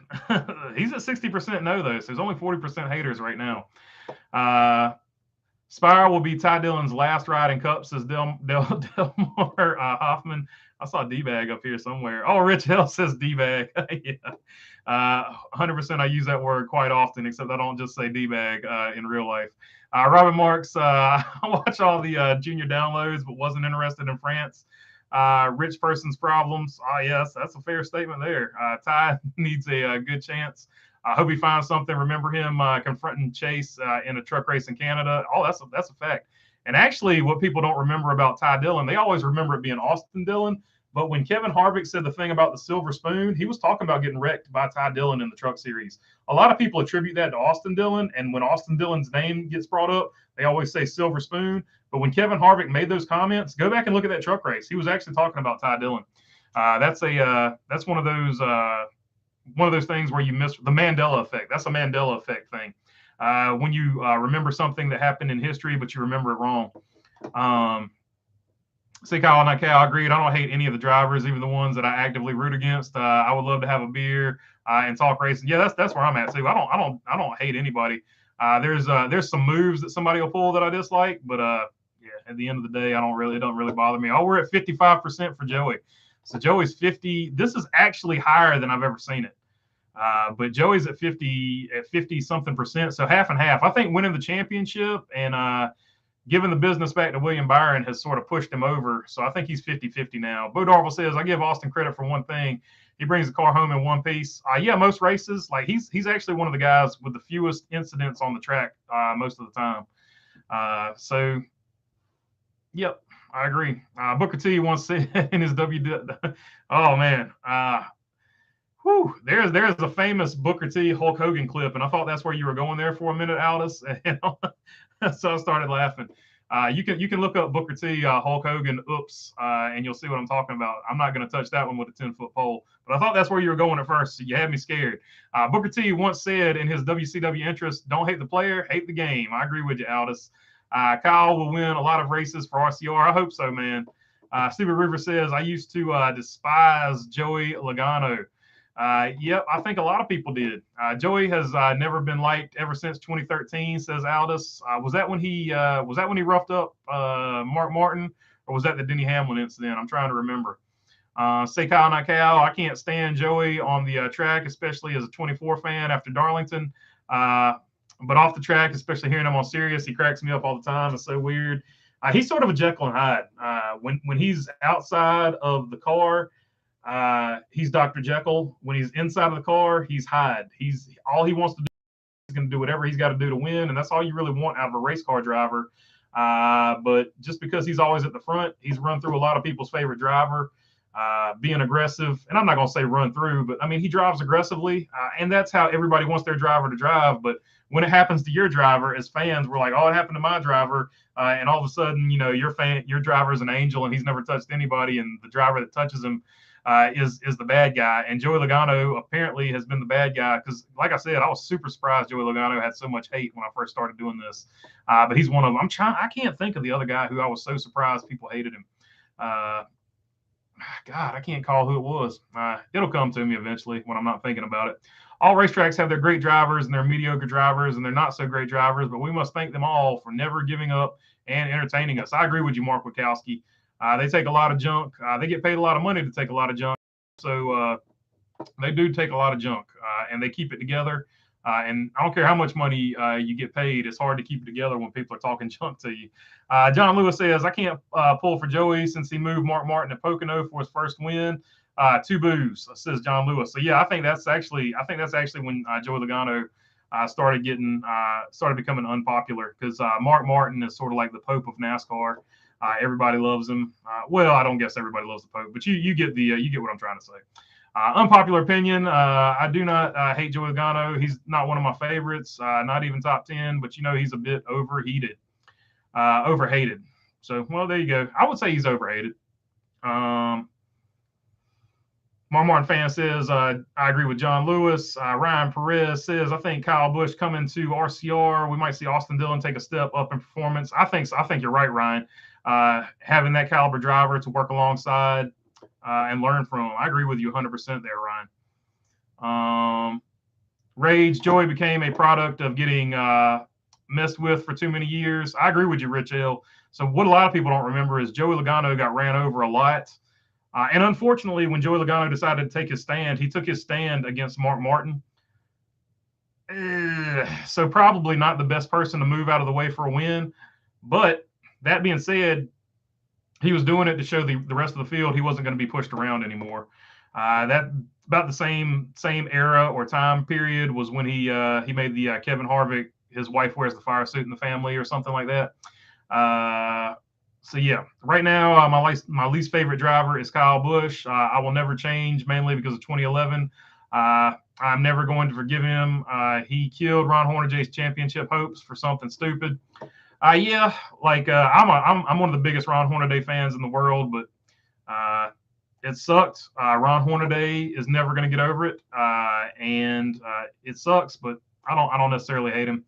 A long time ago, I don't hold on to stuff like that. I don't know, but I understand if you do. I think Harvick might have been referencing Ty Gibbs' conspiracy theory. He might make that same statement again if it happens. I think the biggest one that Ty Gibbs needs to worry about is Eric Jones, because Eric Jones woke up at 3:00 in the morning to tweet about Ty Gibbs. So he is on that dude's mind 100%. And the poll has just gone positive for the first time. It is now 57% dislike Joey Logano. So that's not shocking. It's only shocking to me that it's not higher, because when I first started this, I would have guessed it would have been in the 70s. And that did surprise me. I did not know that many people dislike Joey Logano. I think Kyle will make Austin look bad. Kyle is just that good. I don't know, man, because Tyler Reddick's pretty good too. So I think he'll run pretty similar to Tyler Reddick. Tyler Reddick was consistently about 5 to 6 spots ahead of Austin Dillon mid-race. Now, at the end of the race, that's when Austin Dillon just comes out of nowhere and shines. They've got some type of really good strategy, really good pit crew, whatever you want to say about it. But whatever. But most of the race, about 5 or 6 positions, that's pretty much what I expect out of Kyle Busch. And that's taking nothing away from Austin Dillon. Like, look, if any of us jumped in a car and we were within 5 positions of Kyle Busch, we'd be like, hell yeah, we're having a good race, boys. So, like, I'm not taking anything away from Austin Dillon. I just think Kyle Busch is that good. And I also think Tyler Reddick is also really good. He's on the cusp of being really good. It was the Denny incident at Fontana. I think it was California, and that's when he broke either his back and both of his ankles. I think he broke his back in that one. How many people are drinking the Kyle Busch Haterade? Says Camaro 50. I'm not drinking the Haterade. I've been a Kyle Busch fan. I just usually don't promote it. His first name's Kyle, so that's why I pulled for him. Not necessarily in love with everything he says on the microphone, but I love the way he drives. And basically, I pull for anybody named Kyle. So that's why I started pulling for Kyle Larson. But obviously, much bigger Kyle Larson fan than I was Kyle Busch fan. But I pull for both of them. Pull for Kyle Weatherman too. Like, that's not like well known, but basically anybody named Kyle usually gets the seal of approval unless they do something crazy. Kyle Petty, of course, also pulled for him. Joey is overrated. He has 2 Mickey Cups and is not top tier, says Bo Darvel. So there you go, bringing the heat. I don't know if I agree with that one, Bandit, but I think he's pretty dang on good. But he won under the system he's under. So I mean, I can't say that they're not real titles. They're just the titles that NASCAR is giving out now.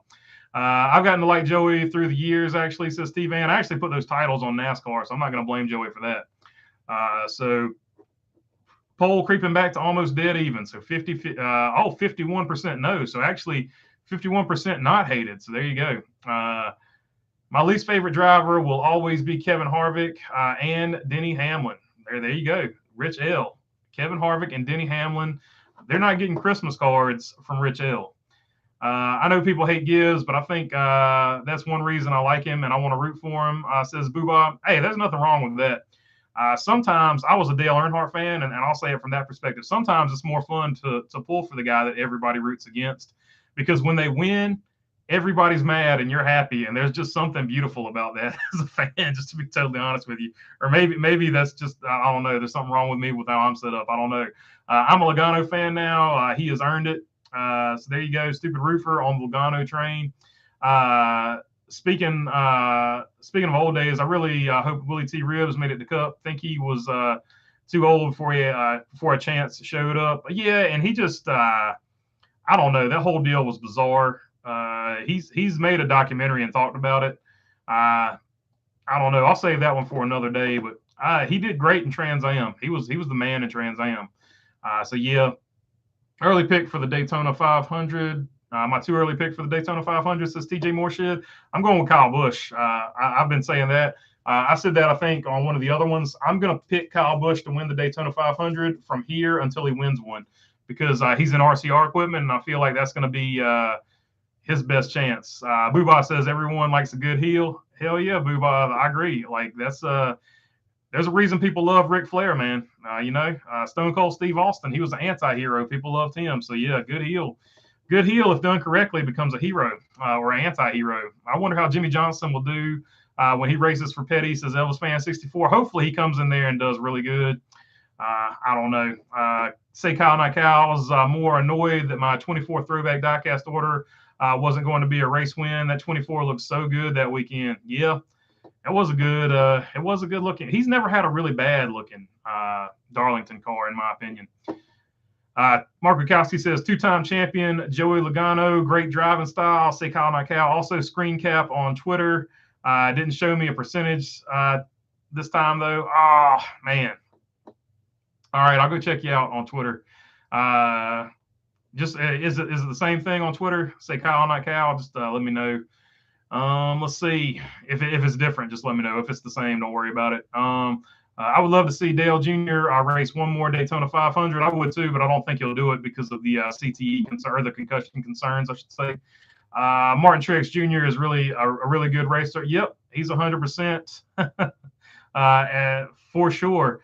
Delmar Kaufman, Eric had to do his business at 3 a.m., says Delmar. Yep, and that was just something that popped up on his mind, and he had to tweet about it. I hope I've got that audio from Phoenix. I recorded some of it. I hope I've got it. Between what he did to Mark Martin and Carl Edwards, that put the damper on my feelings about Joey, but he seems to be chilling out. Yeah, I feel like he got over-aggressive to get like a name built for himself, and then after that, he just sort of cooled it off a little bit. But if you're a fan of any of those drivers that he sort of said, hey, you're not pushing me around anymore, when he did it to them, obviously you still are well within your rights to still not be happy about it. I don't care if it's a long time ago. Any driver should never be happy when someone blatantly hurts your championship hopes for something that was an accident. You should never forgive them for that. Well, I don't know, man. Let me tell you something, Molten. Holding on to anger and grudges only hurts you. I know you're probably young. I don't know how old you are. I shouldn't say that. But I'll tell you something I've learned, because I used to be like that when I was younger. That's probably a better way of saying it. Holding on to grudges only hurts you. It never hurts the person that you're holding the grudge against. So better off to just let it go. Stupid Roofer says Joey is now the ambassador of NASCAR, passing the torch, and I think he will do just fine. It was Harvick, now it's Logano. That's fair enough. And Joey Logano is still fairly young. He's in his early 30s. So he's got a long time to go. It seems like he's been in NASCAR forever, and he has, but that's because he came to NASCAR when he was 19 or 18. Austin Dillon is kind of like the closer when it comes to getting top 10, says Ryan Perez. Yeah, that's the craziest thing about Austin Dillon. Like, dude will be like, 20th.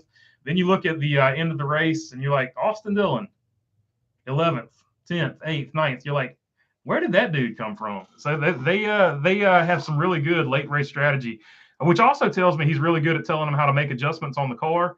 But also, if you remember, and here's why I say I wish he would be a little more aggressive at the end of the race. Because if you remember Darlington, when Kevin Harvick won that race, Chase Elliott and Martin Truex got into a wreck, and Austin Dillon was just riding. He was going to be happy with his 4th place finish. Well, when those two wrecked and Kevin Harvick and Austin Dillon all of a sudden became 1 and 2, man, you saw Austin Dillon just absolutely eat up Kevin Harvick's lead. And if he had one more lap, he would have passed Kevin Harvick. Now, if he had that same mentality that he wanted 3rd, like, that's what I'm saying. Like, he could have won that race in Darlington, and he would have advanced in the playoffs that season.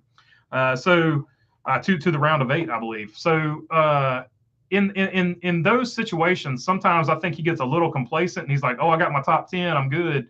Which, if it was the old Latford-style point system, I'd be, yeah, you're smart. But under this particular point system, you can't drive like that. So that would be my one critique. As an Austin Dillon fan, that would be my big critique of him. I love Joey as a commentator in the booth, says Aldis. Yeah, he does a great job there. A lot of good. We've had a lot of guys that showed they got some pretty good announcing skills when they do that all driver thing that they do once a year. Mark Wachowski says Hornaday roughed up Kyle a bit, and Kyle roughed up Hornaday a lot. Ron knew he pushed the wrong button. Yeah, but Ron Hornaday, it still cost him a title, and he still, because if you look at the Dale Jr. download where he talks to Ron Hornaday's still mad about it. He still hates Kyle Busch. Stupid roofer Harvick lost everything. I might have thought about him trying to jack up Ricky Rudd. Was icing what he did to BK. So there you go.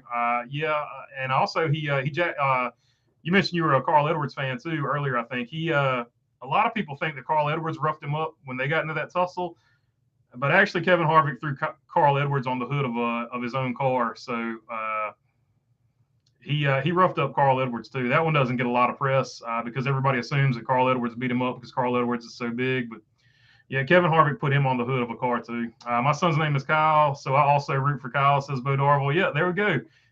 Team Kyle. Anybody named with the first name of Kyle, as long as they didn't commit some serious, terrible crime or do something like that, they get the Bologna Burger seal of approval. They are pulled for on this channel. Joey does a lot of charity work off the track, says Chris Hewitt. 100%, dude. Like, he's about as model a citizen as you're ever going to find. But when he gets in that race car, I mentioned earlier, it was like a Jekyll and Hyde. He becomes Hyde. Dr. Jekyll, of course, was the good character. Or Incredible Hulk. Let's just go Bruce Banner. He's Bruce Banner outside of the car. He's the Incredible Hulk when he's in the car. He's going to do what he's got to do to win. And that's what you want in your race car driver. I think he just gets a lot of grief because he's always up front, and he's most likely moved one of your favorite drivers out of the way to win a race at some point. So I think that's why he gets a lot of hate, but it's definitely not for what he does off the track. He's a great guy off the track. I don't necessarily think he's a terrible guy on the track. I think he's just always running up front, and he's touched some people's favorite drivers at points. So it is what it is. If you look at the replay, it wasn't wrong. Hornaday's fault there. It wasn't Ron Hornaday's fault there. It was a lap truck in front of him. He had to get out of the way, accidentally touched Kyle Busch, which triggered a distinguishing move from Kyle. So there you go.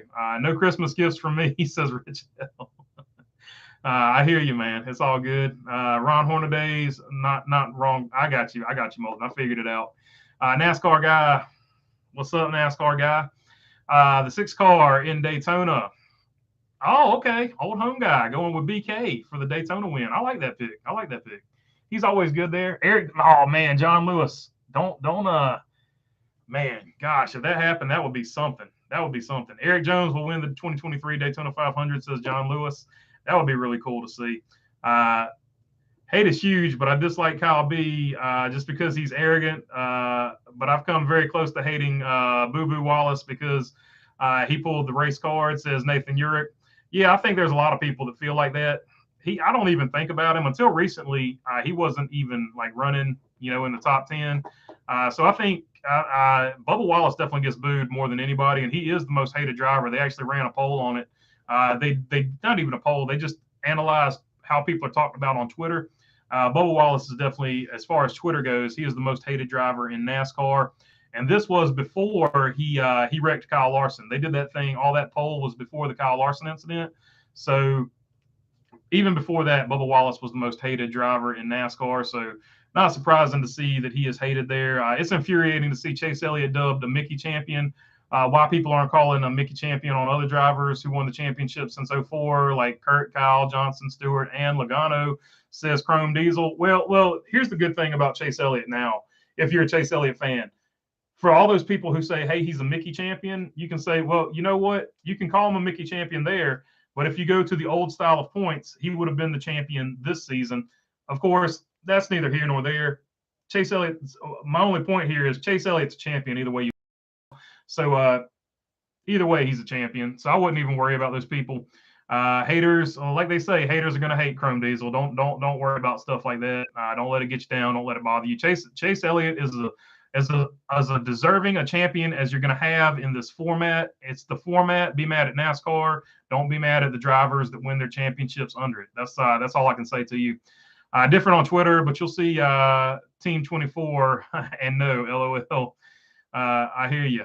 Chrome Diesel, those are Mickey champions. Elliott is the current champion, really.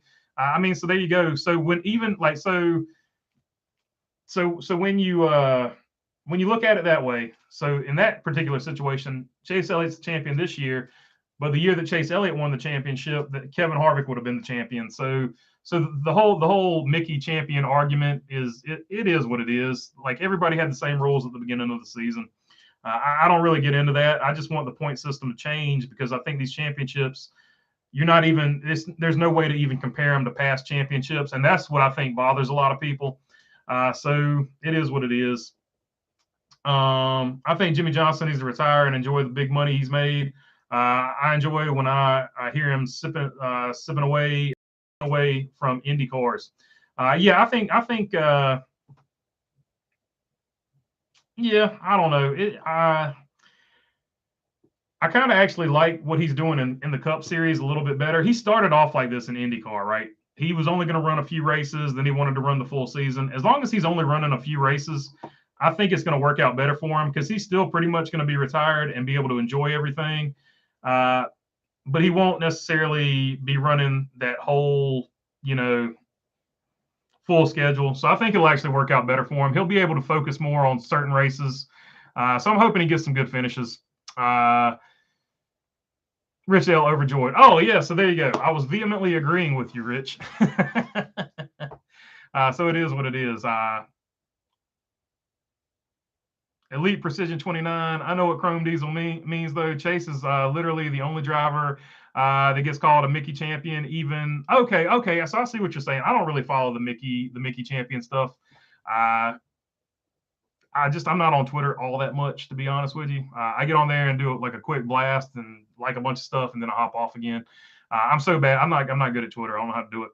But I do know what you're talking about because I basically had to figure out what a Mickey champion was, and I had to do the old man thing where I check out enough tweets till I figured out what it was. So yeah, you're right though. Now that you mention it, you are absolutely right. You never see Mickey champion put beside any other driver other than Chase Elliott. And it's because for all of the Chase Elliott fans, right? For all of the Chase Elliott fans, it's created this every force creates an equal and opposite reaction, right? You now have just as many people. I don't think they necessarily hate Chase Elliott. I think they hate the Chase Elliott fans that are like loudmouth fans. Like it would be the equivalent of Dallas Cowboy fans, UNC Tar Heel fans, New York Yankee fans, which I like the Yankees, but I understand the fans that they're talking about when they say this. They're just the most annoying fans in sports. The Philadelphia Eagles fans, like some of the most annoying fans in sport, and not all of them, but the fans we're talking about here. They're just super annoying. They're always aggressive. They're in your face, always telling you about, oh, this is the greatest team ever of all time, or in this case, Chase Elliott is the greatest driver that's ever lived. And so it creates an equal and opposite reaction from people that get tired of hearing that, right? So it is what it is. Oh, when I said the Dallas Cowboys have the worst fans in sports, the viewership went down quick. Oh no, I've upset Dallas Cowboys. Oh no, I'll never get over that. Anyway, Chrome Diesel, if Elliott is most likely treated as a Mickey champion, why aren't others since 2004? Yeah, I don't know. Like I said, I think it's just the equal and opposite reaction. There's not as many, quite as many annoying fans of those other drivers that make the reaction like that. So it's more of a, it's less about the championship and it's more about just hating on Chase Elliott. So it is what it is. But yeah, good point, Elite. Mark Wachowski, Hornaday lets Kyle live in his head rent free. Well, I think they both do. I think neither one of them will let it go. Oh yeah. Oh yeah. Hornet, you're right. Yeah. Because I don't see it from the other side for Kyle. Yeah, Hornaday, he's got to let that go, man. Like he's got to let that go. I can't believe it still bothers him. But it is what it is. That's partially probably what made him great was holding on to stuff like that. Let's see. One wise guy says, what do you think the new alliance will do for Michael McDowell's future? He looked really good in 22 before the alliance. I think they'll continue to be good. I don't know. I feel like he lost a big piece when he lost Blake Harris as crew chief. So it's going to be interesting from that perspective. Old home guy says Harvick does some kind of martial arts. Yeah, he used to be a wrestler, and he also trained with Donald Cowboy Cerrone. He used to be sponsor and manager of Donald Cowboy Cerrone in the UFC, so he practices with the UFC guys. Elite Precision, actually, Chase would still win the 2020 Cup title, even with the 2004 formats. So there you go. Chase Elliott would have been the 2022. But not under the Latford system, if I remember correctly. I appreciate it, Stupid Roofer, for taking care of those bots. You can tell Kyle feels bad for what he did to Hornaday, though, because he tried to get him to drive for KBM a few years later. Says Elite Percent. Yeah, that's something that doesn't get publicized a lot. So it is what it is. Very good, Elite. I'd forgotten about that. Mark Wachowski says, shout out to Brexton Bush. He is a great little dirt racer. Yeah, Brexton's doing great, man. It's always cool to see their kids get into the sport, whether they go to Cup or not. It's just fun to see them as kids having fun and emulating their parent, whichever parent happens to be the racer. Also, this is a very good day for, of course, it's the girls in drag racing. Before anybody jumps on me and says, no, there's no girls. The girls emulated the father in drag racing. So Molten Rage. Also, this is the very day that Kyle Busch never apologized to Ron Hornaday. Why should it let it go when even Kyle hasn't apologized to him for costing him a championship? Mark, well, we just went over it a little bit there. He did offer him a ride. That's as close to an apology as you're going to get from Kyle Busch. You got to know who you're working with there. So that was Kyle Busch's way of apologizing. He's never going to walk up, or at least at that age in his career, he wasn't going to walk up to you and say, hey, I messed up. That's just not who he is. But he did offer him a ride in a KBM truck. So that was the olive branch that was extended. You might not like the way he apologized, but he made his olive branch offering. It is what it is. Rich Ale, I don't hate Bubba at all. I just don't like him using his platform to promote his agenda. I mean, that's his deal. I don't really get into politics and stuff like that because like you can get that anywhere, like CNN and stuff like that. I mean, and I see where you're coming from. And you can make the argument either way. I just don't want to get into that because that'll be the next 2 hours. You know what I mean? Like people will be going off about that. So I don't want to get into that. It's his choice. He's gotten a lot of sponsors doing it. And so, I mean, like that's his deal. I'm not going to hate anybody that speaks out. I don't have to agree with them when they speak out, but I'm not going to hate on anybody for speaking out. So it is what it is. I'm a free speech person, so I'm never going to tell shouldn't say something, even though I might not agree with it. So I'll just leave it at that because I don't want to get into all that because it's going to turn into an Elon Musk Bubba Wallace fest. As a Gordon fan, I absolutely hated the new points. As a Byron fan, I like it because he wouldn't have been top 6 with the Winston Cup points. Yeah. Yeah, I don't know. It's tough. It's tough because like Jeff Gordon, if the old point system had stayed, Jeff Gordon would have a few more titles.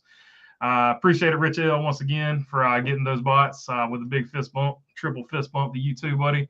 Let's see. But also, as a Byron fan, it got you in, it got you a top 6. So, yeah, it's a double-edged sword for sure. So a poll for another night, did the Camaro kill Johnson's 8th championship? Well, that first year they messed up the Camaro. 100% messed up the new Camaro and it was 100% a Hendrick issue. But that Camaro had some issues anyway. So Hendrick bought that Hawkeye system or whatever they measure the things with now. And they made theirs go to an even lower tolerance than NASCAR's because they got dinged for being illegal. And because they didn't go to the absolute maximum of where they could go with that machine, if this makes any sense, then they sort of got behind because they weren't being as aggressive as Rodney Childers and SHR at that time. So that's where that 2018 car got behind. So, yeah, from that aspect, it did, but it was actually sort of on Hendrick because they got aggressive with the rules, but they got aggressive in an aggressive for relatively aggressively aggressively conservative for Hendrick, which is not what you expect from Hendrick. So they shot themselves in the foot there. Was what I was trying to say. Let's see. Rich L said facts. I appreciate it, Rich L. You knew where I was going with that. TJ Mooreshed, not really wanting to see a street race on the Las Vegas Strip. Yeah, I don't know if they'll actually pull that off. I think that's something that Las Vegas is just floating out there because Las Vegas is all about their tourism, and Las Vegas is trying to get some extra tourism down there. Whether that actually happens or not, we don't know. But the F1 race is going to be insane.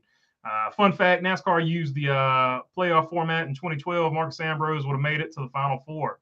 Well, they should have used it in 2012 because I was a big Marcus Ambrose fan. That guy's he was a crazy good driver, man. I loved watching old Marcus. Let's see. I am not really a Chase fan, but he's probably underrated as a driver. Top 5 probably, says Bo Darville. Oh, dude, yeah, Chase Elliott. Yeah, Chase Elliott is like if you don't put Chase Elliott in your top 5 as a driver, I want to see your top 5 because I've got some questions, especially right now. Stupid Roofer says, "Hey, BB, can I plug Elite?" Oh, yeah. Stupid Roofer, that's a good point. Elite Precision, if you haven't followed him yet, go ahead and give him a follow, or at least check him out and see if you want to follow him, I should say. He makes great videos. You should check him out. And there is the link right there from Stupid Roofer. So check him out. He's got a great channel, super underrated, one of the better YouTubers out there. It's apparently YouTube's making it hard to find his channel. So give him a look, see if you like him, and if you like him, go ahead and give him that follow because he's not getting the love from YouTube just yet, but he'll be there one day. He's gonna get there. He's gonna be up there one day, I think. Let's see. Gordon would have had 7 championships, says Say Kyle. Yep, it's a double-edged sword, man. Let's see. Rich L. Oh, don't worry about that, Rich. Hey, I'll roll with it. You can put whatever you want to, man. I'll answer any of it. And if I don't, I'll tell you why I'm not going to answer it. So yeah, I never get upset. You guys say what you want to say, man. And I'll handle it how I handle it. And I'm never going to be rude about it. Because like I said, we're all just hanging out by the water cooler. And a lot of it is the YouTube rules too. So, we're playing within the rules, and I'll tell you if I can talk about it. And if I can't, and why I can't. So no worries. We don't worry about that stuff. Molten Ray says Michael McDowell is the most underrated Cup Series driver right now. He always underperforms in every equipment that gets in like 2019 when Front Row Motorsports kind of was bad. He was still decent, 28th in points. Yeah, Michael McDowell. I don't know if you can call him underrated anymore, but he was definitely underrated for most of his career. I think people know about him now though. Mark Wachowski, Bubba is like Cam Newton, great talent, wasted on showboating. If they were more concerned about winning than the camera, then they would be champions. I don't know about the showboating, but I would say the focus. Like we've heard Bubba Wallace lose focus in the race car for various things. There was a time that his crew chief got mad at him because he started singing a song in the race car, and he was like, I don't care that you're singing a song. It was the fact that you were keyed on the microphone and I couldn't talk to you and tell you something. And the something I was trying to tell you was you were losing 2/10 while you were doing that. So he has these moments, and they're young guy moments. They're basically just young guy moments. But he's aggressive in every aspect of his personality. We've seen other drivers like this, and that's what I'm saying with Bubba Wallace. He's got the potential. if you take it to quarterbacks, like quarterbacks, they talk about they clean up their throwing motion and they clean up what they do in the off season as far as their diet and stuff like that and how they practice and focus. And I think as far as that goes, if Bubba Wallace learns from Denny Hamlin, who Denny Hamlin has self-admitted that he is probably not a natural racing talent, he had to work really hard to get good at what he did. So if he puts in the film study, the amount of simulator laps that Denny Hamlin has put in, if he takes the Denny Hamlin approach as far as that goes, then I think he'll get to his absolute maximum potential. But if he continues to sort of just he'll be like really good and then he'll just go do something like off the wall. So if he continues to not be focused and do the off the wall stuff, you could see him, I don't know, you could see him not achieve that potential. So it could go either way. But I think he's with the best team he could possibly be with right now because you've got Denny Hamlin to learn from, if that makes any sense. Because like I said, Denny Hamlin has said many times he was not a natural race car driving talent. He just did a lot of hard work to get better. So I think that if he learns, if he takes Denny Hamlin's approach, he'll be as good as he can ever be. And I think the ceiling is pretty high because he's got ability, in my opinion. Bo Darville, but he's always going to be polarizing just because of his stances on stuff. So it is what it is. It doesn't matter how many races he wins. He's always going to be polarizing because he takes the stances he takes on things. So it is what it is. Top 5: Larson, KFB, Tyler Reddick, Chase Elliott, Ross Chastain. I like that top 5. I like that top 5. I would include in there.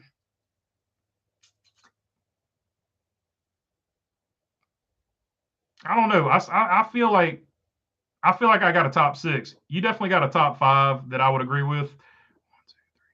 Yeah, I would add Denny Hamlin to that to make it a top 6 because Denny Hamlin makes the Final 4 every year, it seems like. So I would still have to put Denny Hamlin in there. So yeah, but I like that top 5, 100%. Bo Darville, agree with you there. And I know you're not a Denny fan, but I would put Denny Hamlin in there too. Joey Logano, I would also have to put in there. So Joey Logano and Denny Hamlin, I would have to have in that mix as well. But yeah, that's a solid top 5. So I did 7, right? So yeah, that would be my top 7. And then of course, you got to put Harvick and Truex in there. So I'm just going to get to a top 10 eventually here. So I'll keep talking. Rich L says, yes, sir. So he liked that list as well. Ever thought about starting a channel on Rumble so you can say what you want to? Says, say Kyle, not Cal.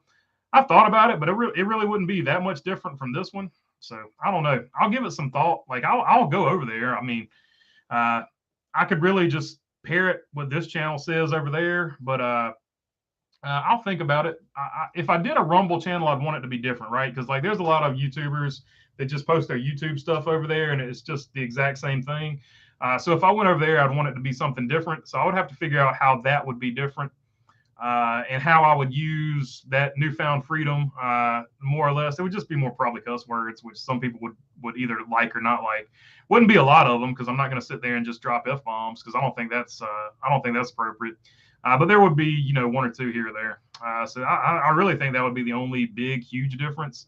But there would be some topics I could probably get into a little bit more in depth over there. So yeah, we'll have to think about it. I guess maybe for certain subjects, it could be like a backup channel. But the problem with that is, and I don't think it would be an issue for me, but YouTube has said if they see something of your content on another channel, they can take you off of YouTube for something you say on like a different platform. So it gets really tricky. It's probably the roundabout answer to that. But I have thought about it.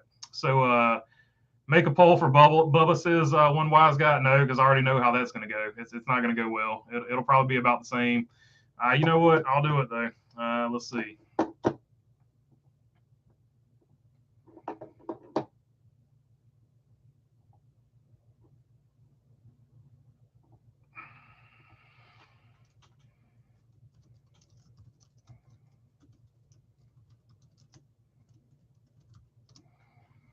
All right, there you go. There is the Bubba poll. Do you dislike Bubba Wallace? Yes or no? So there you go. Let's see if it's higher or lower than anybody else we've done so far. I guess I got to do one for Denny Hamlin as well. So there you go, 62%. Not surprised at all. Let's see, because like I said, like if you go to the events, you just hear him. He's the most booed. He's the most booed out of all of them. So I don't know. Bubba is 29. He should be done with youthful decisions, says old home guy. Yeah, but it just depends on the person. I mean, Tim Richmond, Tim Richmond probably could have been 40 and he was still going to be wide open if he hadn't had that terrible thing happen to him. So it is what it is. It just depends on the person. Stupid Roofer says Logano. I thought about Denny or Martin Truex Jr., not Logano. I mean, I feel like Logano's in his prime right now. I feel like he's got to be in my top 5 all the time. Harvick too. So yeah, like it's just it gets just drawing straws. But your top 7 are going to be the ones. Join us over there on Rumble, says Stupid Roofer. I'll think about it. I'll have to figure it out. I'll have to look at all the I'll have to look at the risk reward. I will tell you this though, if Twitter goes to long form content, there will be stuff on Twitter as far as that goes. Talk a little bit about Ryan Preece. What are your expectations? Think he will race hard and do well? Says Mark Bukowski. Yeah, I think at some point Stuart Haas is either going to rebound or they're not, and I think they rebound next year. And I think Ryan Preece is going to be their 2nd or 3rd best driver over there. I don't know if he's going to be better than I don't think he'll be as good as Harvick, but I don't know if he'll be better than Almirola or Briscoe, but I think he'll be right there with him. Chase Briscoe he'll probably get wins, but I don't think he'll be as consistent as Ryan Preece. So I think the battle is going to be and Eric Almirola is the wild card. He's either going to be highly consistent and have a great year, or he's just going to be off. So that's that.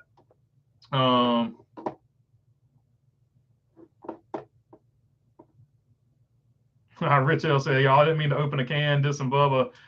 He just needs to dial it back. That's all I was saying. Yeah, I mean, he's got an aggressive personality. It's all good, Rich. Don't worry about it.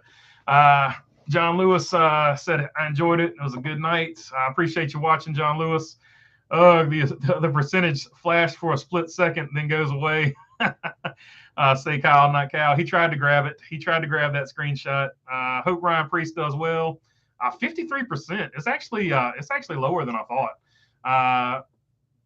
Let's see. I hope Ryan Preece does well next season. But okay, so far he's right here. He's right here with. Let's go up to the Joey Logano poll. He's actually right here, tied with Joey Logano. Joey Logano was right there for most of it. So he's going to be a little bit more. It looks like he's going to be a little bit more than Joey Logano. So that's interesting. 56% do not like him. So that's interesting, but that's not surprising because they did the Twitter poll and they've done, and you can go to the races and hear. Let's do a Jeff Burton poll next. There we go. That's what we need to get to. This is going to be the night of polls. Let's see. That sounded so bad. That is wow. Yep. That might make the rounds on YouTube if somebody gets a clip of that. Trevor, I hope stays because I think he is an amazing talent and would do better than this year. Front Row Motorsports can keep him.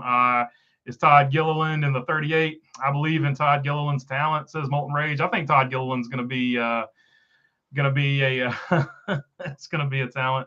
Old Home Guy says, I'm not voting on that poll. Bubba is toxic for this sport, says Stupid Roofer. Can't dislike Bubba, but he aggravates me with the way of his handling of situations. Mark Wachowski says, yeah, I'm with you on that one. I don't dislike him, but sometimes I'm like, dude, what are you doing? Like, what are you talking about? So that's where I'm at with Bubba Wallace.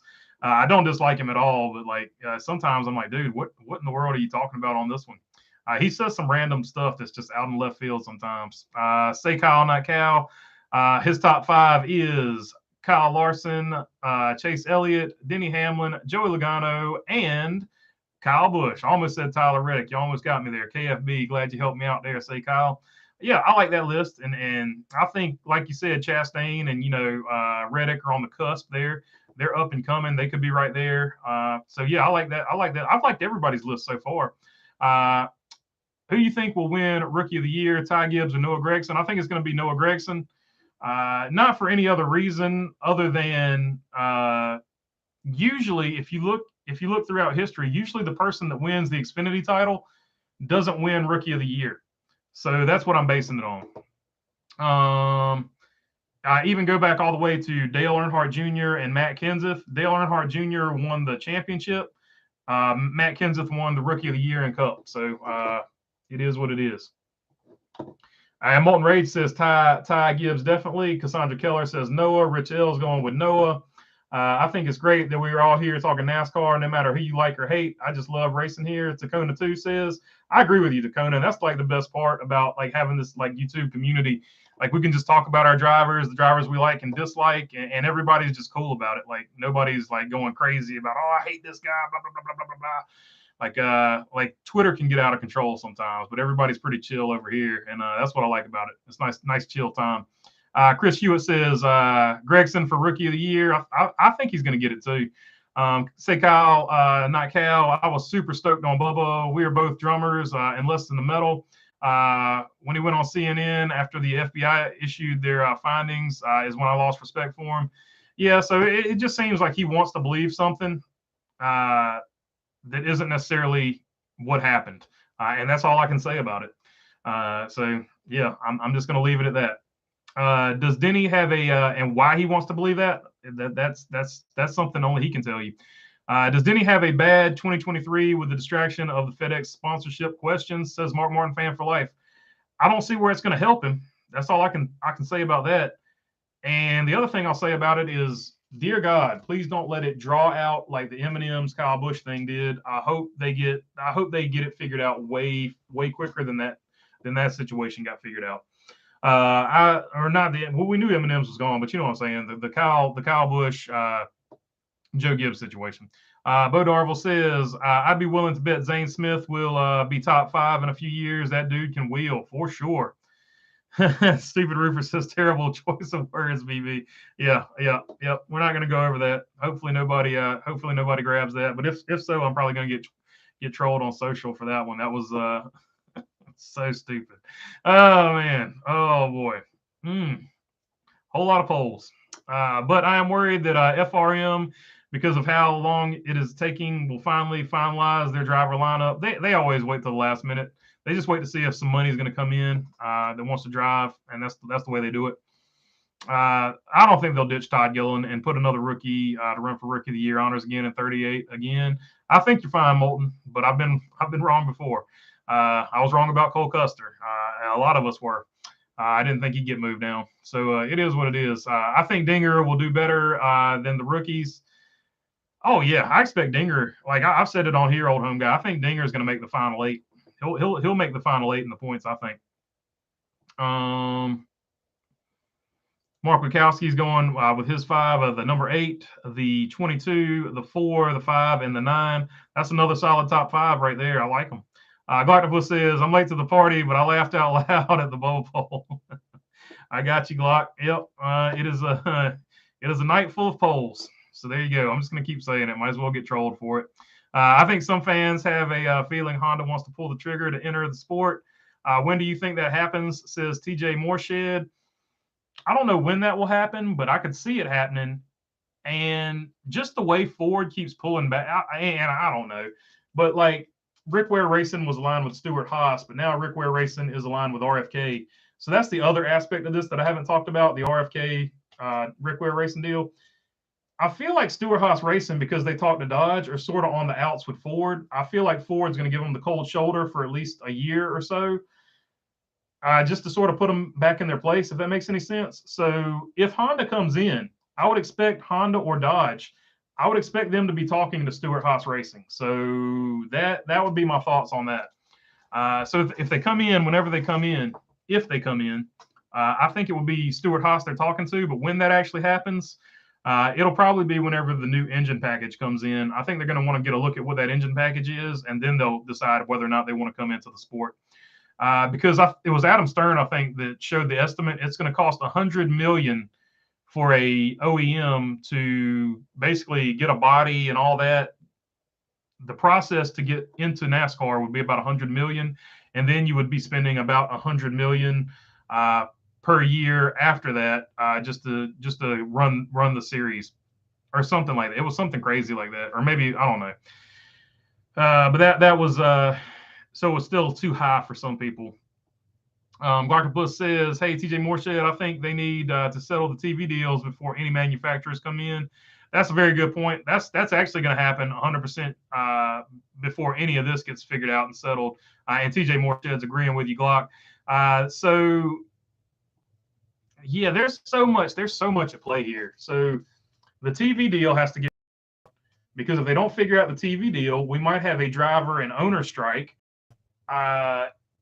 So we got to get that figured out. So after we get rid of that problem, then we can worry about bringing in other manufacturers and who those manufacturers are going to be. So we know Honda's got some interest over here, and we know for sure, even more solidly, that Dodge had some interest. So it's going to be very interesting. It's going to be a very interesting year, 100%. So I think next year's off season is going to sort of be like last year's off season, and I think this off season is going to be the calm before the storm. So stay tuned, buckle up. Next year is going to be wild, I think, as far as the drama behind the scenes. Front Row Motorsports, John Hunter Nemechek had a solid year. Could be better in his sophomore year. Nope, he goes down to trucks. Anthony Alfredo had a bad year, but could be better in his sophomore year. Nope, ditch him. They're doing this. Yep, but they've had Todd Gilliland under, because Todd Gilliland raced trucks for them. So they've had Todd Gilliland in the wings for a while. So I think they found a driver that they like in Todd Gilliland. As long as nobody comes in with a big sponsorship, I think it's going to be a situation where you see Todd Gilliland and Michael McDowell for the foreseeable future. Jenna Allison, Rowdy fan for life. Can't wait for the Rowdy RCR number 8 in 2023. I hear you, Jenna Allison. I can't wait for that merchandise to start dropping. Let's see. Old Home Guy Ford doesn't have much in NHRA. Tasca and Milliken. Yeah, when they lost John Forrest, they lost a big part of their drag racing deal, and they have never really replaced it, in my opinion. So we'll have to see how that goes. And even more surprising is that Tony Stewart went with, not surprising because of who his wife is, but Ford didn't make a move to get the Stewart, whatever they call the Stewart Racing, drag racing team. TSR, Tony Stewart Racing. So I was surprised Ford didn't try to make a move to get Leah Pritchett away from, or Leah Stewart now, I guess, away from Dodge. TJ Mooreshed said they're surely making the 2023 edition of the Honda trucks look more beefy and proportional. Yeah, I agree with you, TJ. I've been on the Honda thing for a while. I made a video about it, like a year ago. So yeah, about this time last year in the off season, I made a video about, I think Honda's coming in, or at least thinking about coming in, and they're hiring a ton of engineers over there in California for HPD, Honda Performance Division. So it could be in the works. They could be working on that motor. Ford left John Force. Chevy picked him up, still winning at 72. Yeah, you can't stop John Force. He's the man, and always has been. He's another one. You either like him or you hate him. Jenna Allison, but Tony met the love of his life. That's right, driving a Dodge. Let's see. Front Row Motorsports has a habit of just abandoning drivers in the 38 every year since David Reagan left. They have never had the same driver in the car. Well, I'll tell you what. I think they will have the same driver in the car this year coming up. So the love of Smoke's life is sprint cars. But the other one, the human love of his life, Mark Bukowski, is a drag racer, and her name's Leah Pritchett Stewart, I think. So he did find that one, so that's good. All right, we have hit the 2-hour mark. So get your last few questions in if you got any. If not, I will go ahead and sign out. But about maybe 5 or 10 more minutes, I'm gonna go ahead and end the poll. Looks like 62% of people do not like Bubba Wallace. Not surprised by that. 26 votes on that one. Jen Allison says, thank you for this killer channel. Thank y'all for watching. I appreciate all y'all. Y'all make the community what it is. So without you, the channel would not be nearly as fun. Even if nobody was watching, though, I'm not going to sit here and lie to you. Even if nobody was watching, I'd still be making the videos. I probably wouldn't be making as many, though, because it's just fun to talk with you guys. So, yeah, it's been a good time. Watch Ty Gilliland leave Front Row Motorsports out of nowhere as an announcement to go race for his father, David Gilliland, in trucks for the one truck. I don't know. I think he's happy for I think he's happy driving in the Cup Series. I think he likes where he's at. I think Front Row and the Gillilands have a good relationship, so I think they're good. Old Home Guy says, peace, Kyle. You go for the win. Oh, yeah. The Yugo Fiat project's going to be cool if we ever get to it. Great time as usual. You always knock it out of the park on the live stream, says Mark Martin fan for life. I appreciate it. I do my best. It's mostly you guys asking really good questions, so I can give my thoughts on them. So don't take you guys out of the equation, because you guys basically make the live streams fun anyway. So I'm just answering you guys' questions, and you ask good questions. Can you go below the yellow line on the last lap at Daytona and Talladega, says Mark Wachowski. Depends on who the NASCAR official is that race, Mark. That's all I'll say about that one. Depends on whether or not they want you to win. Jen Allison says, peace to all and happy holidays. For sure. I hope everybody has a good holiday. I hope everybody's holiday break is as long as they want it, and they get to spend the time with all the people they want to spend time with. Appreciate the time, EB. Makes my nightly walk a little bit better. Say Kyle, not Cal. That's awesome, man. That's really cool. And the 38 car always has different drivers going back to the Yates days, says Old Home Guy. That's a fact. That car number has just been an odd number. I think probably Elliott Sadler had the most starts in it, I would guess. But other than him, maybe David Reagan. I don't know. One of those two. But those two would probably have the most starts in that 38 car, for sure. Well, that's going to be the last one. I appreciate you guys and hope you all have a good night. Catch you on the next one. Peace.